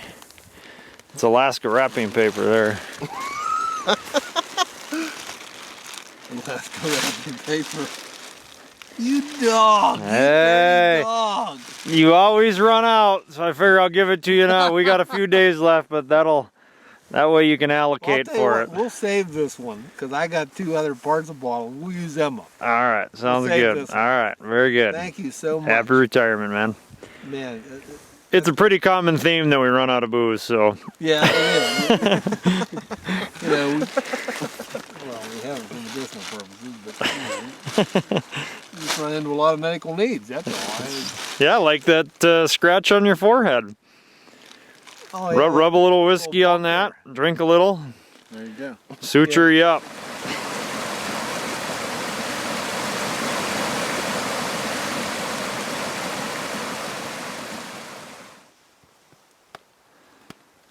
Just another day in paradise, huh, Barry? Yep. Morning of day 6. We got some pretty nasty weather this trip. That we have. There's life in the igloo. Aren't those zippers fun? I know. Suppose we could help them. Yeah. Hold on. There we go. How's the scar healing? Looking good, looking good. Oh, yeah. We've had our share of snow on this one already.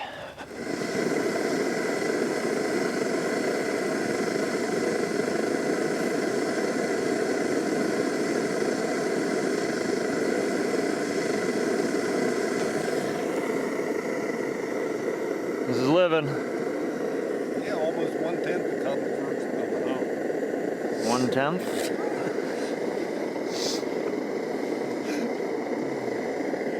The coffee's good.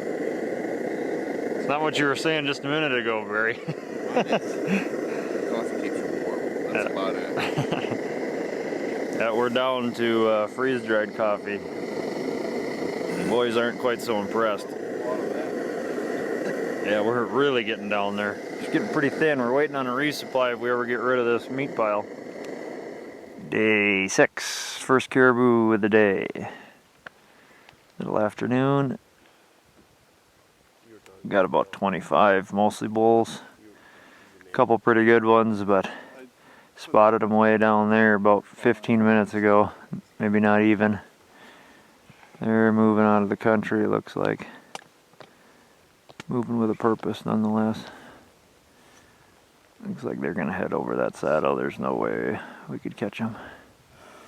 Looked at the caribou. We were a couple miles away, and I still remember those caribou look pretty good. You know, they look pretty good. I mean, I'm not a real trophy hunter, but I saw that as an opportunity to have a really unique adventure. Going on a caribou stalk. Day 6. There's a bull somewhere in that snow. We're gonna see if we can find him. You ready, Barry? Oh yeah, I'm ready. 5:30. We're gonna go for her. About 7:30. Tried one spot.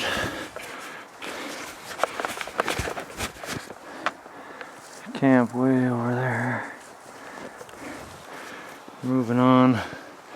Tried setting up on these caribou right over there. We were 500 yards, so we worked up. They're just over the backside of this rim in this bowl. I was anticipating meeting them right where we first spotted them. They more or less stopped while we were on our way in that snowstorm. They haven't moved much, so it ended up being pretty long stalk, a little farther than what I was anticipating, but as it is, we're going to try to get up on them, get a shot, get them killed, get them butchered, get home before dark. We didn't have much time because we were losing light real quick, so I had to get a shot. We could have waited and let them come to us, but we didn't have enough time. Okay, we gotta wait for him to turn broadside here. He's still facing us, right? Yeah. He's looking right at us.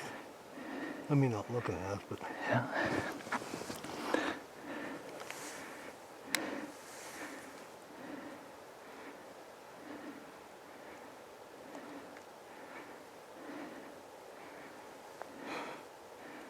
Yeah, just pick a hair, squeeze it slow.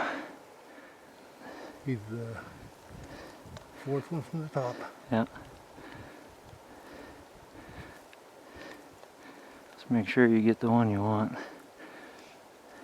I haven't looked at the other one. Yep, I think that's the best one.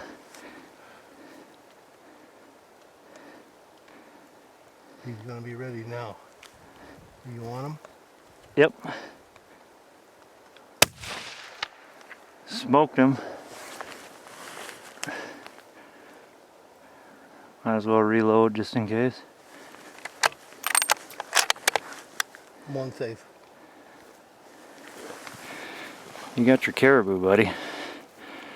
I'll wait till they separate, but I think he's down. Okay, he's hurting. Just wait. Wait. He is up on his feet, but just wait. I think he's gonna go down. Wait. He's right where he was. He hasn't moved much. Just wait. Yeah, he's going down now. He's got his head down. But he's not clear though. Yeah, don't shoot. Barry drilled him one more. We had to wait till the herd separated a little bit.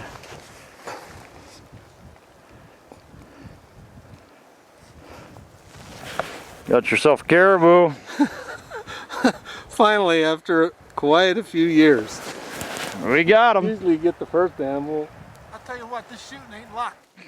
Barry, your caribou quest is completed. Got her done with your sons. I put a caribou in the book. I guess this hunt was not anything unlike every hunt we've had on this trip.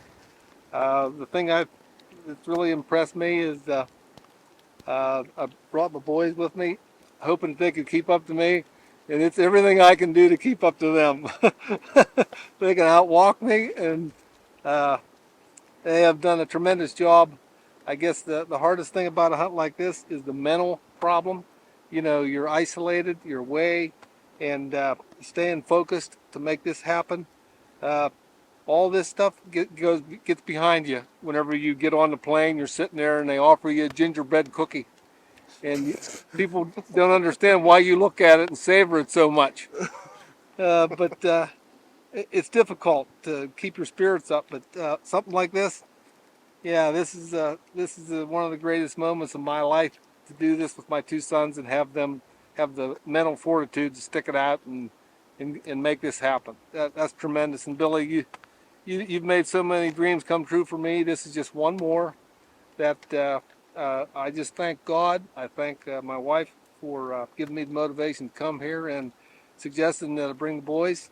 And it was just a great end to a difficult hunt. And I should have done some better shooting, but we got them on the ground. Thank you. We're loaded. Loaded heavy. 5 critters in 6 days, Barry. You've still got 2 days left. Anything can happen.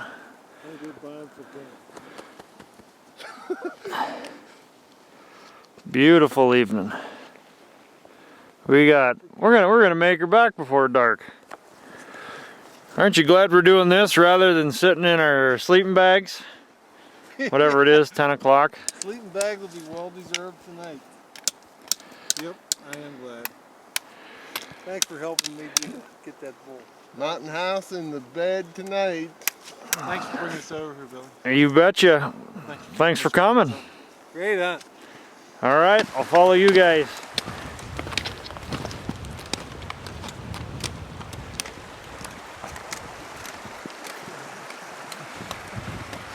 Slippery rocks are fun, ain't they?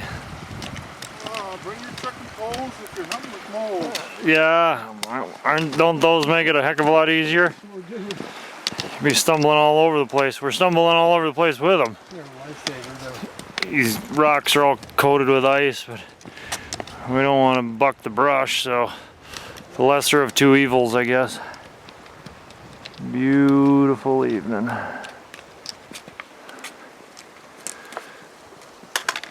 Brian shot his caribou over the backside of that mountain.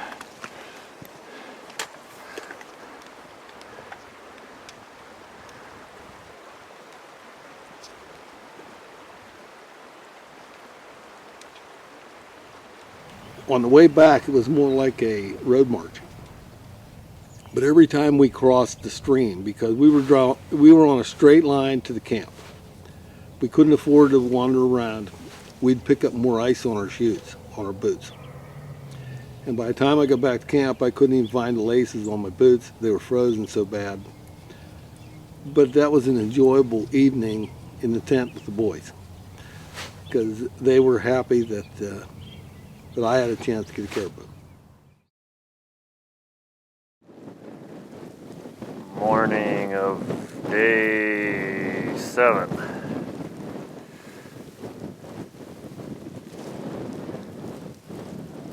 Bone cow. It's cold today. Got to bed after midnight last night. There's the antlers and the meat. It's actually cleared up quite a bit.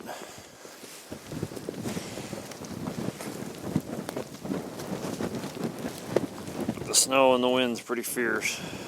The boys are hunkered back in the tent.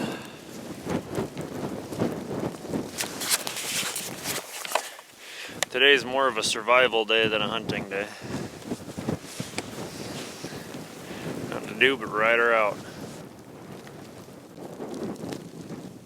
I'm just looking around and I'm thinking, you know, we're out here a long way, and you know, if it keeps snowing and keeps snowing, you know, how are we going to get back? You know, it just starts to creep into the back of your mind, and then you start to think about your family and your kids. And I have 3 boys, and It started snowing.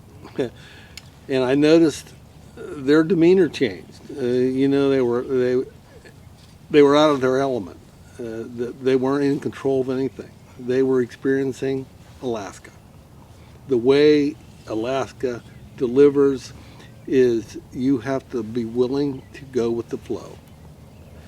Where Alaska will intimidate you, tear you up, and you'll never want to go back again because you'll be scared to death of it. But there was no way we were going to end up being left there.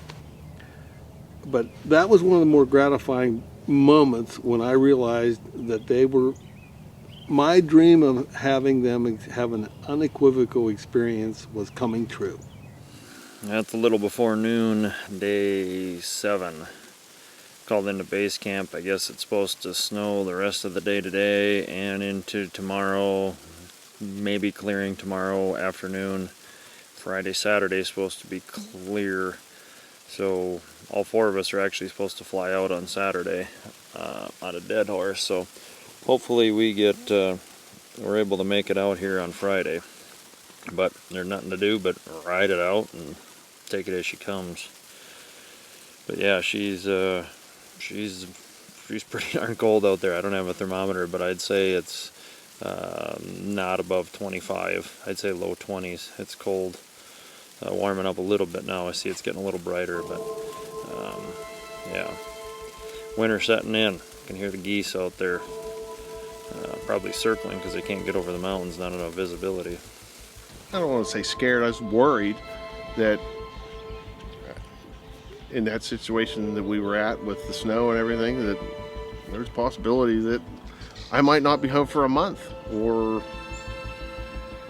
might not make it home. I don't know.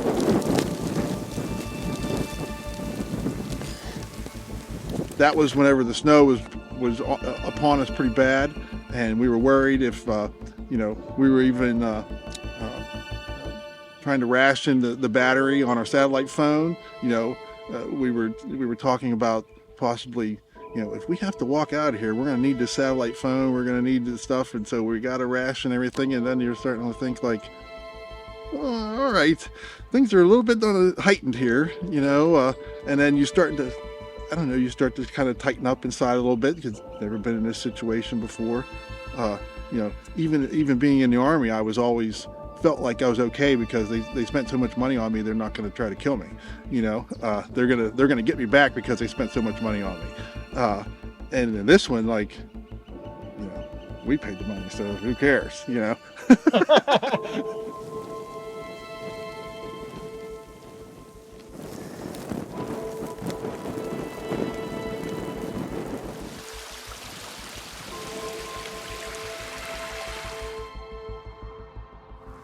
Barry's calling this our last supper. Our last sit-down supper in Brook Range. We hope. We hope. Some are sitting down anyway. She's still pretty nasty. I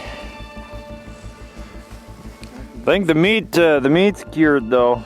Meat cooled good last night. I think that's pretty safe.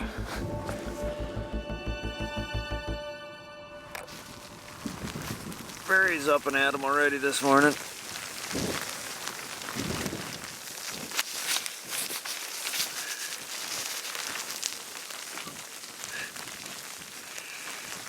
It looks beautiful out there. Nothing wakes you up putting on frozen boots in the morning.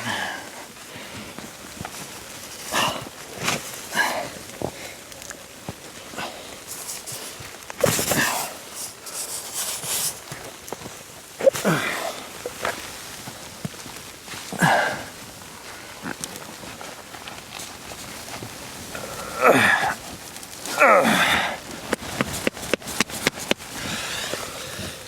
can't wait. I love my job.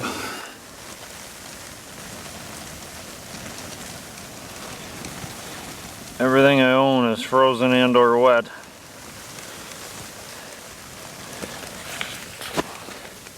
I'm ready to get out of here. The boys weren't saying much. I could tell that they weren't having any fun. And I asked them, hey, if I set my camera up, would you guys just sit in front of it and talk and just tell me how you're feeling? And I don't remember which one said it, but the first one said, no, I don't think you would want to hear what I have to say right now. I was like, oh, that's odd. So I asked the other one, I said, if I set the camera up, would you just sit in front of it and just kind of talk, tell us how you're feeling? And his response was, hell no.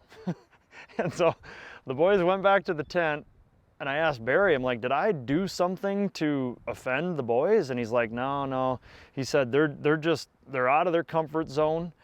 And he said, they're starting to believe that we're gonna die out here. And I said, really? I said, I think we got at least a 50-50 shot of surviving this. And Barry's like, yeah, you and I know that, but they don't. They're out of their element and they're ready to go home. So later that night we're eating supper, and I said, yeah, I said, it's gonna be over before you know it. I guarantee you that when you lift off the ground in the airplane and you look down, I said, you're gonna miss this place that fast. And they were both quite confident that that was not the case. They said, there is no way we're ever coming back here. Some vacation, huh, man? You just had to bring it up, didn't you? We are making a runway.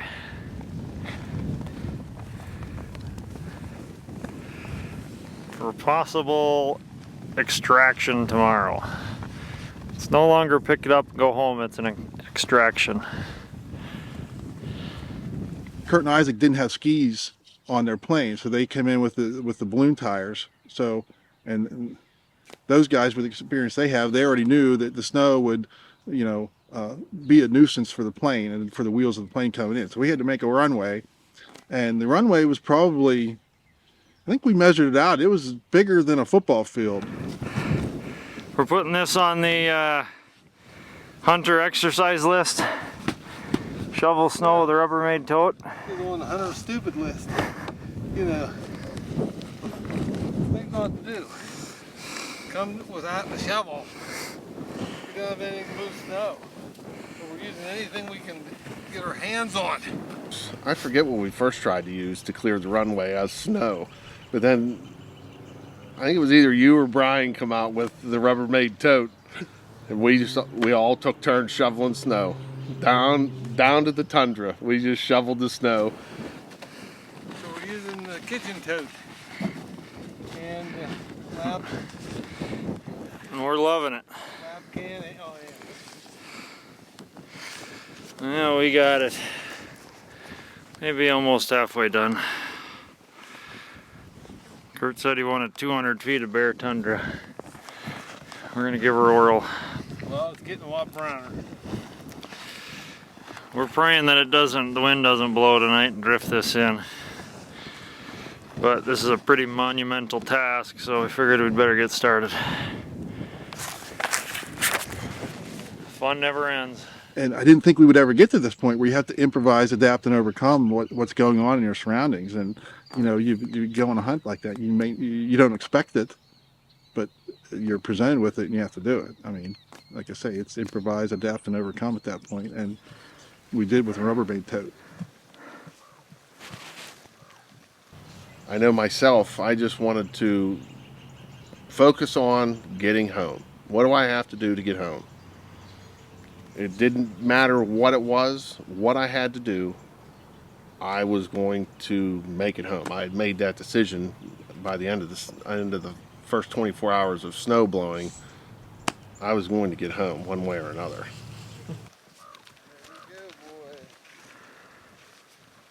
Welcome to Alaska. It's good video for your kids to stay in school. Don't ever become a hunting guide. Say no to drugs, stay in school.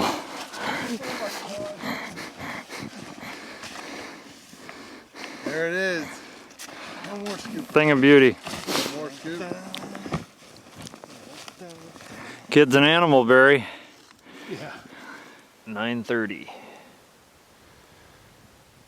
This is our last hunting day, last scheduled hunting day. Haven't been able to get a plane in here for 5 days. Been trying to get the meat out.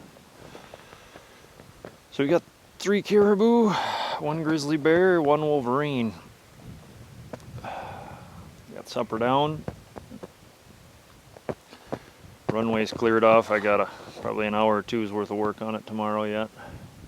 But we got a bulk of it done. I just need to make a center line for the rest of it. Got 200, a little over 200 feet cleared out. But I think Barry got the adventure he was looking for with his 2 sons.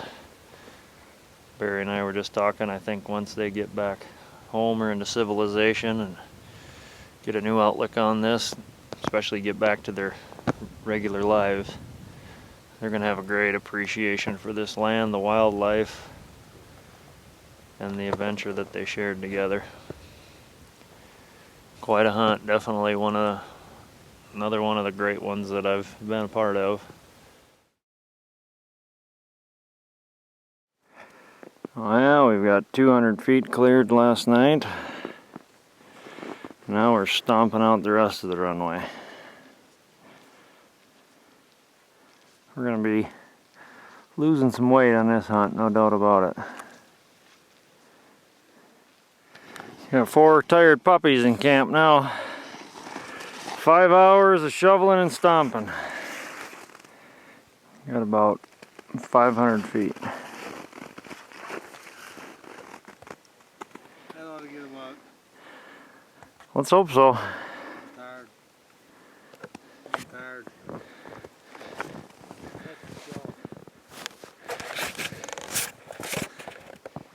Looks like we might even get some sunshine today. Barry, you'll have a sound bite for me, won't you? Oh my, sure. Okay, we'll do that in a little bit. But what's going on? This has been a challenge for me to get to the end of this. I just wasn't, I've been up here quite a few times, but I still think, after we get to the end of this, even the boys, as much as they've toiled and tortured through this, they're going to learn something about themselves. And it was a great hunt overall, but the last 2 days we just got, nature just dumps on you. I'm just kind of overwhelmed right at the moment. I'm kind of near exhausted, I think, tired. But that's what hunting in this land is, And I saw another part of the world that I've never seen before. So, yeah, it's a beautiful sunny day. I'm just glad we're getting out today. I think we're all ready to go to end it, to get to the end of this hunt. We do have a fine runway. Yeah. 500 feet of the finest runway this side of the Brooks Range, I reckon. Just pulled. As good as he's gonna get. We pulled off the tarp. Here's all their meat and hides, just completely packed with snow, blowing in there.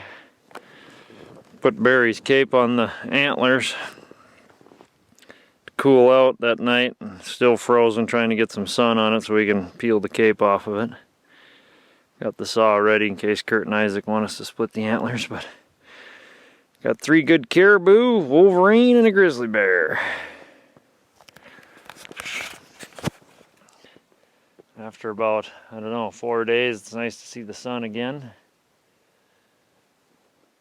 The river's gonna start thawing out. Freezing up pretty good.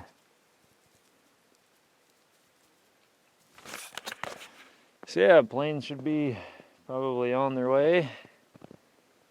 Get Brian packed up, get him out of there in a load of meat, and then they'll probably come back for Todd and Barry. And they'll haul me out of here. Yeah, I know I'm in trouble because Todd could hear the plane coming about 2 minutes ago, and then Barry could hear it about a minute ago, and I couldn't even hear it. And Barry didn't even have his hearing aids in. Too many muzzle blasts in my ear, I think. But yeah, we can hear them droning up the valley now. There they are. The plane. Yeah. Did I miss the camp or is it gone? Give it to me. I feel like this was harder than boot camp. I feel like I should get some sort of medal on my chest for this one. This was a difficult one. You know, we had 48 hours of blizzard pretty much, and this pretty much saved us here, this tent. So this was a tough one, but it was enjoyable, I have to say. We've got birds coming. Is it really you? Believe it or not. Well, we've got 3 dudes that are happy to see you. We've got probably 450, 500 feet. I left you a little bit of snow to touch down on here at the beginning, but you got 200 feet down to the tundra and then about 300 feet stomped out to the end. Looks good, Bill. Looks good. Yep, your wind is probably pretty calm there, huh? We got about a mile or 2 an hour down the valley. So landing uphill might be a good idea. Your call, yeah, just a whisper of wind down. Okay. Oh, yeah. The pack snow, yeah, we just stomped it in, so it's a little bit rough, but it's half of what it was before. Look at that. Ever been so happy to see an airplane in your life? Never. Sure, roger that. Yep, I am behind you. If you want me to go first, I will. Oh, come on in there. Okay. You guys gonna land uphill, Kurt? That's affirmative. What we get.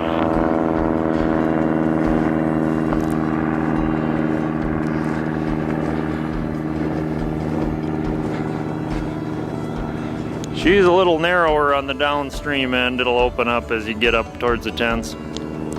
Yeah, roger. Really good. You guys did a good job. We're yeah, rescued. real nice. Hey, we got a thumbs up from the pilots on the airstrip. Oh, really? They like it? They like it? How come they're leaving? Gotcha.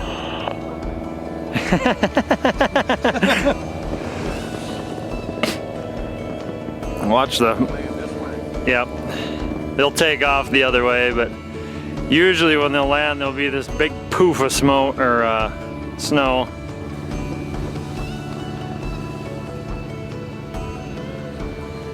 Even the veteran Alaskan hunter. How come you didn't kill that bear that came down your creek there, Bill? Which one? Oh, he came down last night. We saw him. He's about, a mile and a half below you now. Yeah, we've had one dogging us for a couple of days. I think he knew we were here and he just would never get in close enough. Roger.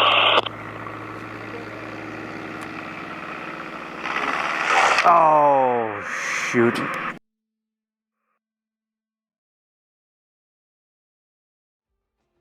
I saw the plane touch down and a puff of white snow flew everywhere. He come through about 50 yards and the plane just flipped over. I just went in and gathered my stuff up to get ready, and I just looked out the tent, and Isaac's plane was flipped over. And I remember looking and seeing it, and it like not being real. Like I my heart didn't sink or anything at the first moment, but I'm looking, and I'm like, the plane is flipped over for real. It took me a second to believe what I just saw. And I just dropped the camera and I ran out there thinking that I was gonna have to pull him out of the plane. And the whole time I'm thinking, man, I shouldn't have been talking as he was approaching. I should have told him how deep the snow was. We should have cleared more of the runway.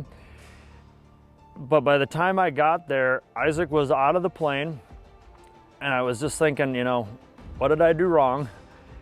But there was none of that. Isaac, I can see him to this day, he had the biggest smile, and he just said, I'm so sorry, you guys. I promise we're gonna get you out of here today. And I was like, dude, you just crashed your airplane. Are you okay? He's like, yeah, I'm fine. I'm fine. Isaac gets out and it's like, how are you guys doing? And my heart kind of sank, and then he got out and then he just calmed everything down. Like if he just flipped the plane over and he's calm as can be and is asking us how we are, and we're just sitting there like, my heart sank, yes, when I saw the plane flipped over, but then it was just, he made it, you know, calmed us all down, you know, with his demeanor. I mean, it was just amazing. Whenever I would not have been like that getting out of that plane. There would have been, you wouldn't have been able to have the camera on me getting out of the plane. I'd have been. Isaac stepped up in what was undoubtedly the greatest act of leadership I have ever seen. He just crashed his plane, but he was more concerned about us. And like a true professional, he knew exactly what we had to do to get out of that situation. I handed him my radio. I told Kurt, yep, he's okay. And I said, you want to talk to him? And Isaac said, hey, Dad, yep, we're all right. He said, we need 2 shovels and 2 long ropes. Kurt said 10-4, be back in 2 hours. And then right away, Isaac said, hey, you guys did a great job. You did everything right. But the last thing we can afford to have right now is 2 crashed airplanes on this runway. So if you guys are willing to work with me, let's clear this out, make it a little bit wider, a little bit longer. That way we'll have no problems. And boom, he just stepped into the leadership role. And it was his humility and his servanthood that, like, we all just fell right in line, right? And together we had that thing looking lickety-split. By the time Kurt came back, he throws the shovel and the ropes out of the airplane. They drop right in front of us. Looking back, maybe I wish I had filmed it, but I didn't want to highlight another man's mistake, right? And I wanted to be involved and to get out of the situation as fast as we could. But if I had filmed it, it would have been awesome, because just the way Isaac rallied us and got us working. He said, all right, I need somebody to dig a hole. And being a farm kid, I knew how to dig holes and not ask questions, so I just started digging a hole. We had taken the bent propeller off. Dig this hole in front of the nose of the airplane. He said, dig this about 3 or 4 feet deep. So I dig it. Again, didn't know what I was doing, but I just listened, because I could tell. I don't think Isaac had ever had an airplane crash in his life, but he knew exactly what to do. He was totally prepared for this. And so what we did is we lassoed the tail of the airplane with 2 ropes. 2 guys went to the front, and then 1 guy lifted on the tail. And so then the nose of the airplane went down into that hole.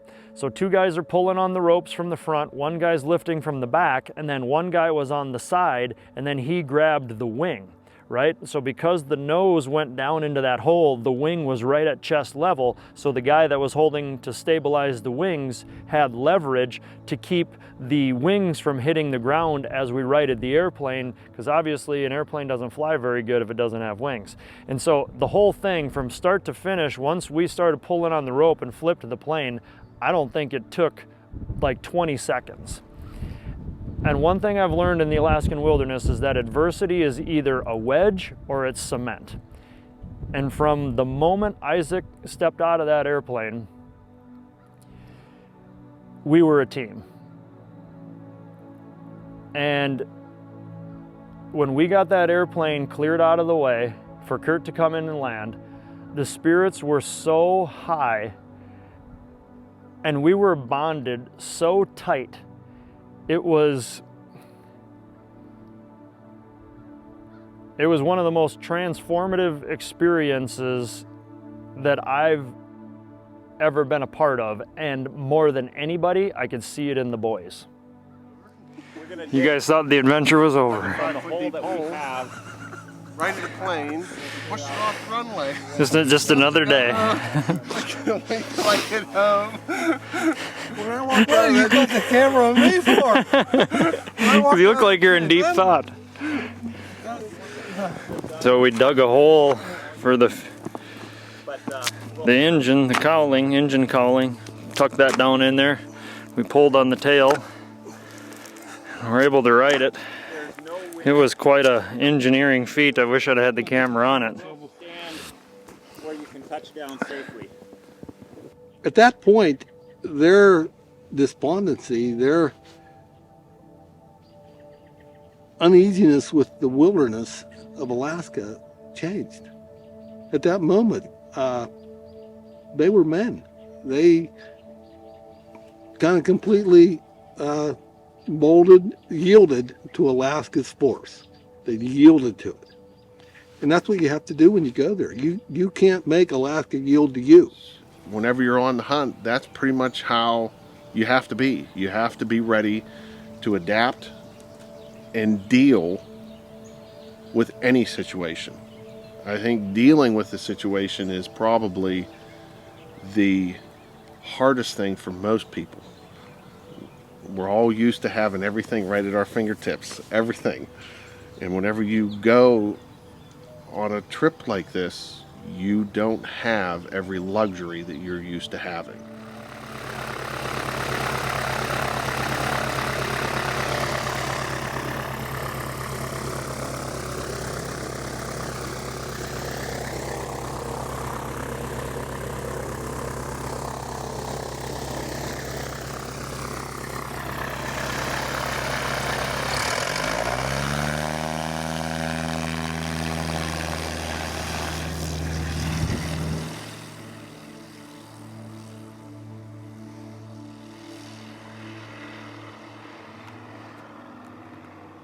Made it look easy. So we hand taxi the plane off the runway. Kurt's able to come in and land, and then he starts shuttling guys out. And Isaac and I are fixing his plane. We got some duct tape, we're bending some metal straight. And at one point, Isaac drops a cotter pin into the snow. And we're digging in the snow to find it. And Isaac says, "Lord, I don't know what you're teaching me here, but I know this is happening for a reason." And I remember just kind of being caught off guard by that. I'm just like, dang, who is this guy? But I'll never forget it. And we get everything lined up, get a new propeller on it, we release the plugs, we build a mound of snow, so we test the prop to make sure both blades touch the snow in the exact same spot to make sure the crankshaft wasn't bent. And Isaac just jumps in that sucker like a cowboy that just got bucked off the horse, turns the key and fires it up. We got her running.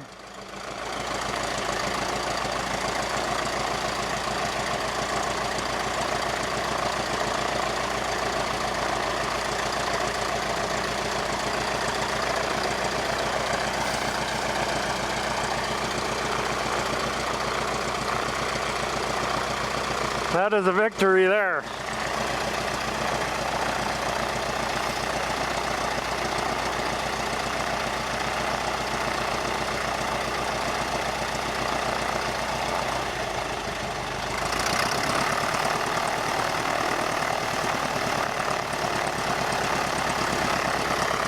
He's just testing it out now. He's gonna taxi it a couple of times.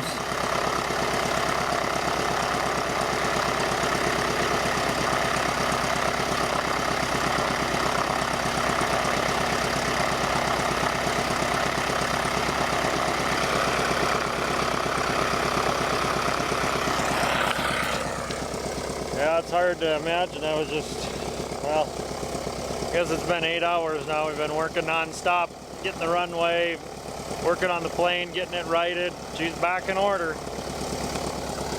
We'll have to get it inspected and all that jazz, but it's running. He'll be able to fly it out of here anyway. It felt like we had to fight everything to get to the end result of whatever it was, whether it was Dad going after the Wolverine and his gun kicking back and cutting his eye, or we went after, I know Brian's going to probably touch on this more, but we had to climb that mountain the whole way up around that mountain to find Brian's caribou.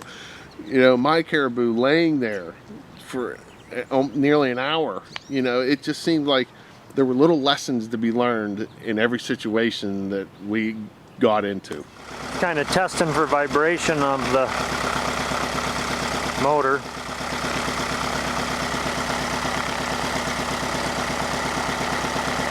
Got a little bit banged up on the stabilizer in the back. The rudder, I guess. We got that duct taped up. Crack in the cowling, that's duct taped. Other than that, I think he's in pretty good order.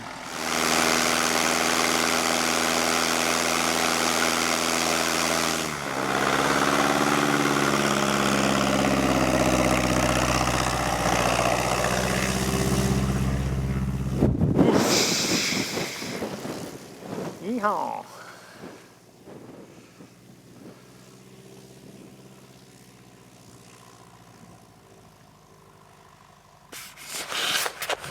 I think the bird is back in order. Oh, yeah, never a dull moment in Alaska. Yeah, the snow is just too much. And way down on this end it got even deeper. But yeah, that's a tough job, these bush pilots. They've got so many variables. It's unimaginable how difficult their job is. I tried it once and I knew I'd kill myself, so I quit. Tough job. Never a dull moment, Barry. Honest to pieces, man. Not when you and I show up in the same place, I'll tell you. I'm just so thankful that he's up and running. Yep. I saw that thing flip over, all I could see is his head hit the dash or something. And his dad watching. Yeah. I was very, very confident that he was going to be okay because it happened so slow, Yeah. It just, but you still never know. I mean, anything can happen. As long as the thing doesn't catch on fire, I figured he'd be just fine. Yeah, it's just a part of the business. That stuff happens to everybody. Yeah, it's part of this business for sure. Yeah. You'll be the first one to happen. Especially in conditions like this. This is, whether it's hunting, flying, no different when it gets cold, snow, and things start freezing. Stuff just goes wrong. It's just the way, the natural order of things. That's exactly right. It does. You learn something real fast up here that you're just not in control of as many things as you think you are. Yeah, you want to be, but you're not.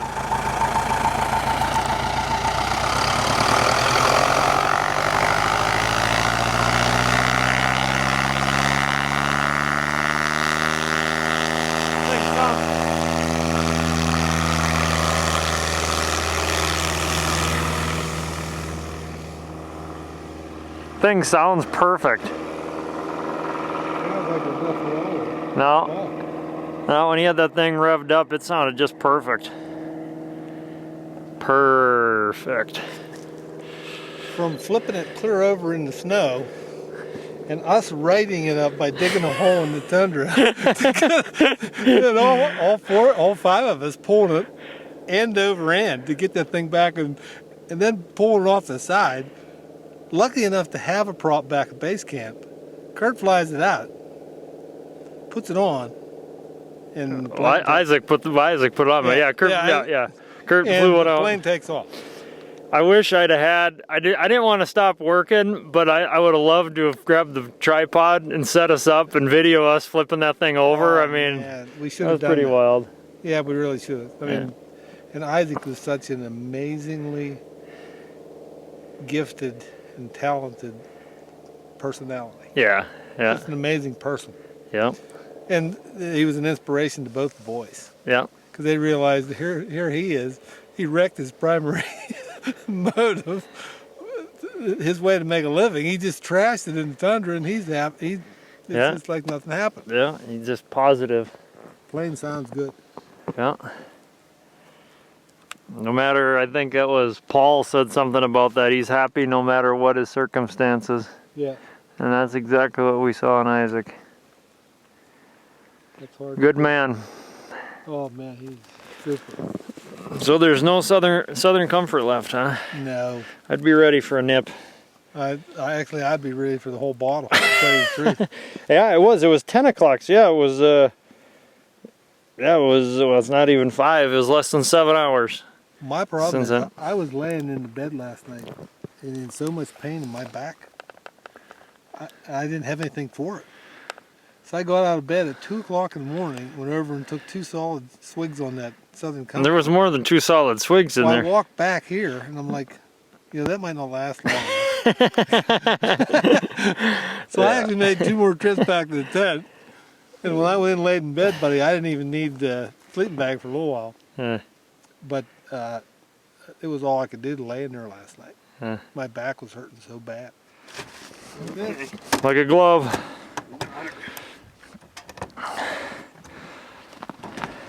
Okay, let me make your nest here. Yeah, just do whatever you get in there. But Roger. I'm always buying it off everything.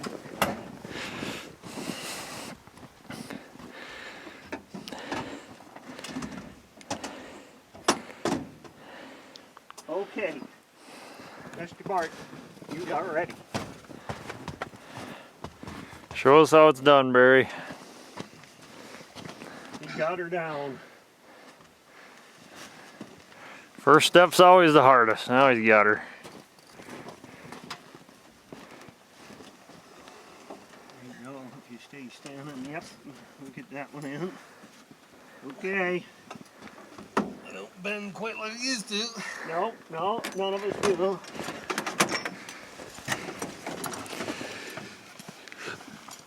Curtis? Okay. This one will go right in here, huh? Yep. That one in there, huh? Snap her shut. Alright. Okay. I'm good to go.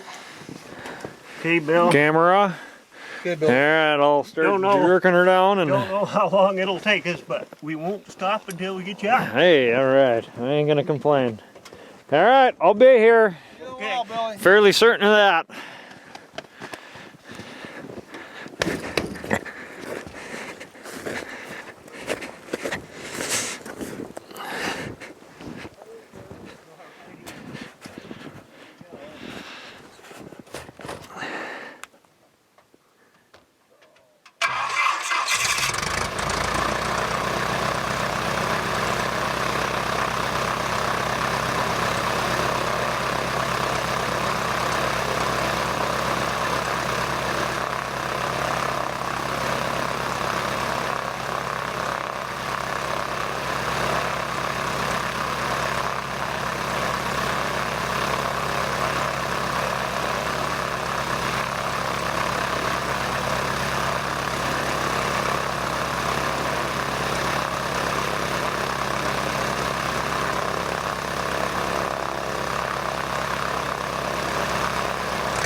Piece of cake.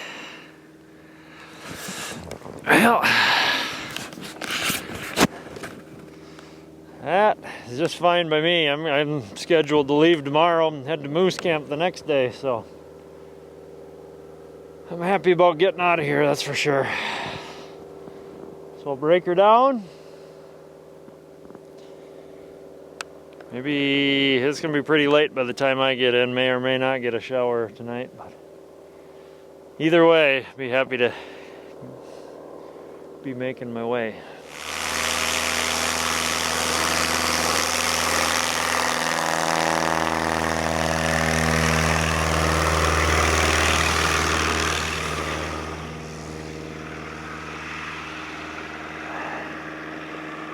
was loaded pretty good with caribou meat there.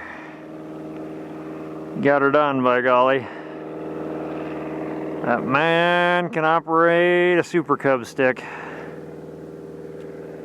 No doubt about that. Amazing pilot. So the plan is, next round he's gonna pick me up. Still got a tent to tear down. Finagle all the gear together. Say goodbye to the Brooks Range for another season. It's been an interesting one, as they all are. But I'm gonna miss it, no doubt. I love this place. It is a beautiful evening, cold.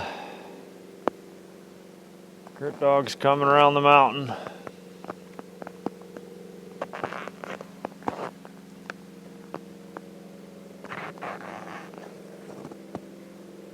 Beautiful, beautiful evening. But I am ready to move on. Got a moose, I think a moose grizzly hunt, and 3 brown bear hunts. Then I'll head home, see my little ones. My middle girl Charlie had her first day of pre-kindergarten on Wednesday, so kind of a bummer to miss that, but I guess she cried on the bus ride home. She missed Mama. Yeah, I miss those little stinkers.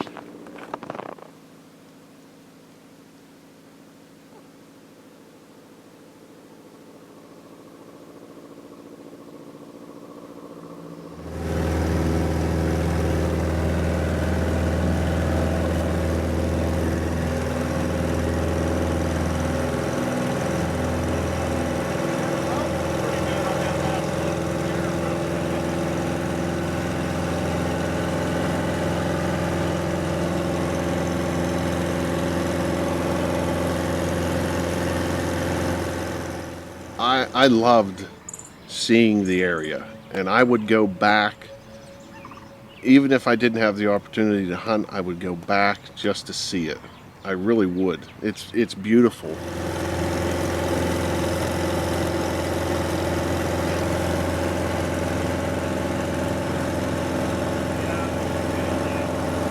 The camaraderie during the hunt too, you know, the fellowship, you know, I mean, we talked about God a good bit during the hunt, you know, and it's just being in God's creation with you guys was it was a great experience.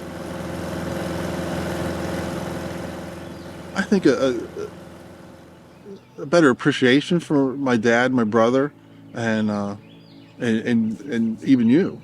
You know, when you spend time with someone like that in those kinds of situations, it brings the real person, I guess, out in you, I guess. And you see how a person reacts to adversity, and it was, I think we all reacted pretty well to that.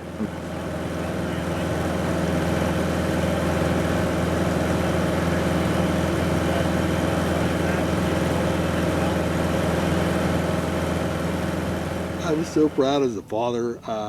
I was there with my 2 sons, and I gave them what I wanted to give them, and they earned it. I saw them through a really low and a really high, and I watched them grow up a little more. And it's something I never had an opportunity to help them with. And it's not a regret, it's just something that I missed on the way. And their intimidation turned into, hey, we want to come back someday, you know? And that's what I wanted. That's what Alaska does to you. You know, you can't wait to get out, but you can't wait to get back.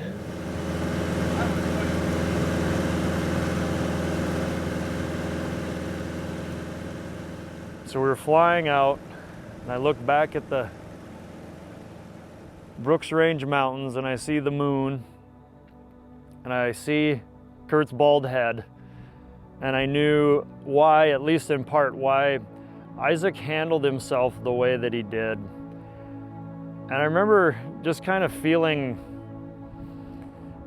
just this peace, and that I had to tell Kurt this. I was just so overwhelmed by everything that happened that day, and I told Kurt this. I said, Kurt, I can't imagine that there could be any award or achievement or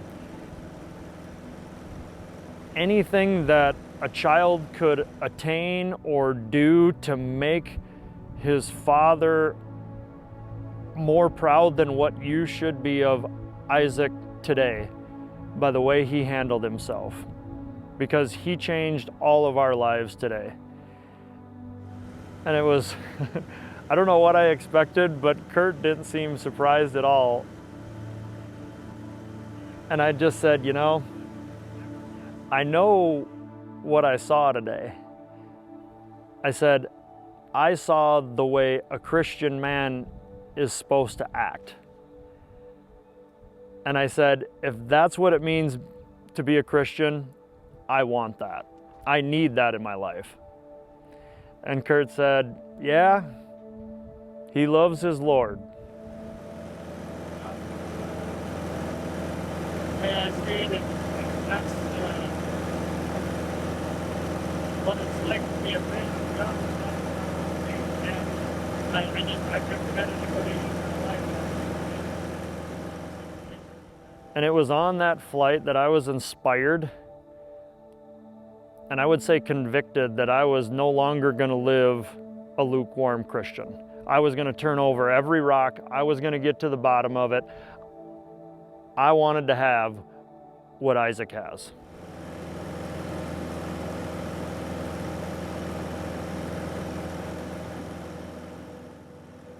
Isaac's perhaps the best bush pilot I know. He made one mistake, but he didn't let it define him. So what seemed like a catastrophe for a bush pilot to crash his plane, and is undoubtedly the lowest point of any pilot's career, looking back, I can see it as an opportunity to glorify God, and that is exactly what Isaac did. Isaac's example made a profound mark on all of us that day. He was calm, he was a humble servant, he led us with complete authority, and he made a dire situation exhilarating. But there wasn't an inkling of fear or blame in that man, only power and love and self-discipline. And I know, at least for me, I was left to wonder how much untapped potential is in me. You know, after we had did it, just the sense of accomplishment, the way everybody rallied together and Isaac just led everybody just got in and did it. It was like, holy crap, you know, it went fast. You know, and everybody pitched in on the runway, and Isaac's like, yeah, we'll get all you guys out of here, we'll have this runway done, and get this airplane, hopefully we'll fly it out of here. I was like, holy cow, that's ambitious, but we did it.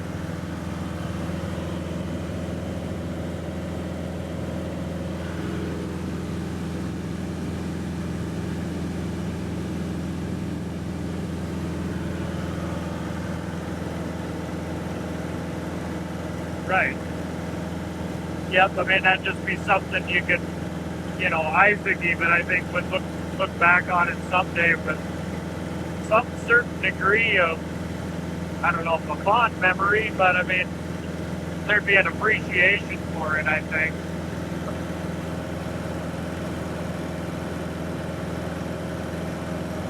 Yeah, not for a video, but I mean, just to have a document of it someday, you know, have it in the archives, you know.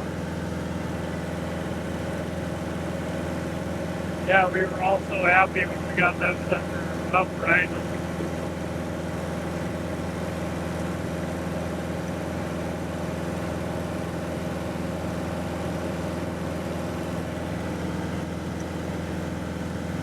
Yeah, it was smart. You know, we kind of had a little dog-leg script there for you, and Isaac figured you could get in, and then when you said you weren't going to land, after the fact, I was like, I was smart to your dad. He recognized, hey, what's done is done. Let's make it right before we make two screw ups. Yeah, you can't teach that stuff. The Bartons and I saw and experienced so many amazing and unforgettable things on that hunt, but greatest of all, beyond a shadow of a doubt, is what we saw in Isaac.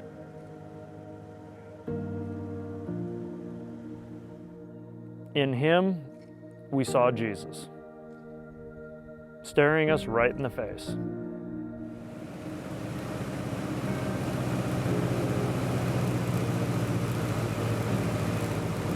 And I remember as Isaac and I were fixing his plane, he's digging in the snow and he finally finds that cotter pin. I remember his smile, I remember his words, I'll never forget it. And the sincere joy of his voice when he said, "Thank you, Lord." The guy had just crashed his plane and he had a smile and joy over finding a tiny little cotter pin. Romans 8:28 says that in all things God works for good to those who love him and are called according to his purpose. I don't know why the things happened the way they did that day, but I do know this. When a storm comes and the wind blows, the tree shakes. The fruit falls and the seeds are scattered. Isaac sowed seeds of his faith that day. And he gave us perhaps the greatest sermon any of us have ever received. But it wasn't his words, it was his actions.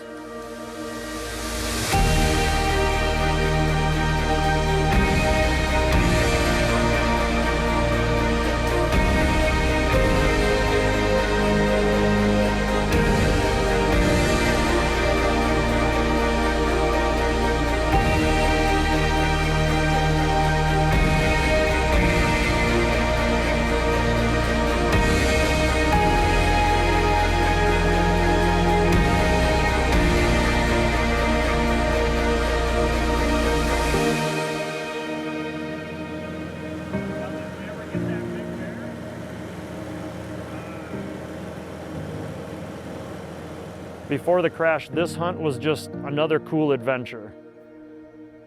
But what took place after the crash, that changed our lives forever.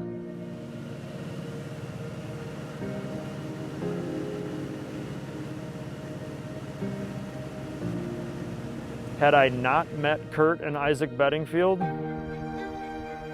I wouldn't be who I am today. My films wouldn't be what they are. And it's likely I may have never shared my faith publicly if it weren't for them. They were and continue to be my spiritual mentors, and in the 20 years I've known them, I don't believe they've recited a handful of scriptures to me. They don't talk it, they live it.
For information on other DVDs, books, and modern-day mountain man apparel, log on to BillyMolesAdventures.com. Here you'll also find information on Alaskan hunting opportunities with Billy for Dall sheep, caribou, moose, brown bear, grizzly bear, as well as white-tailed deer hunting in Wisconsin.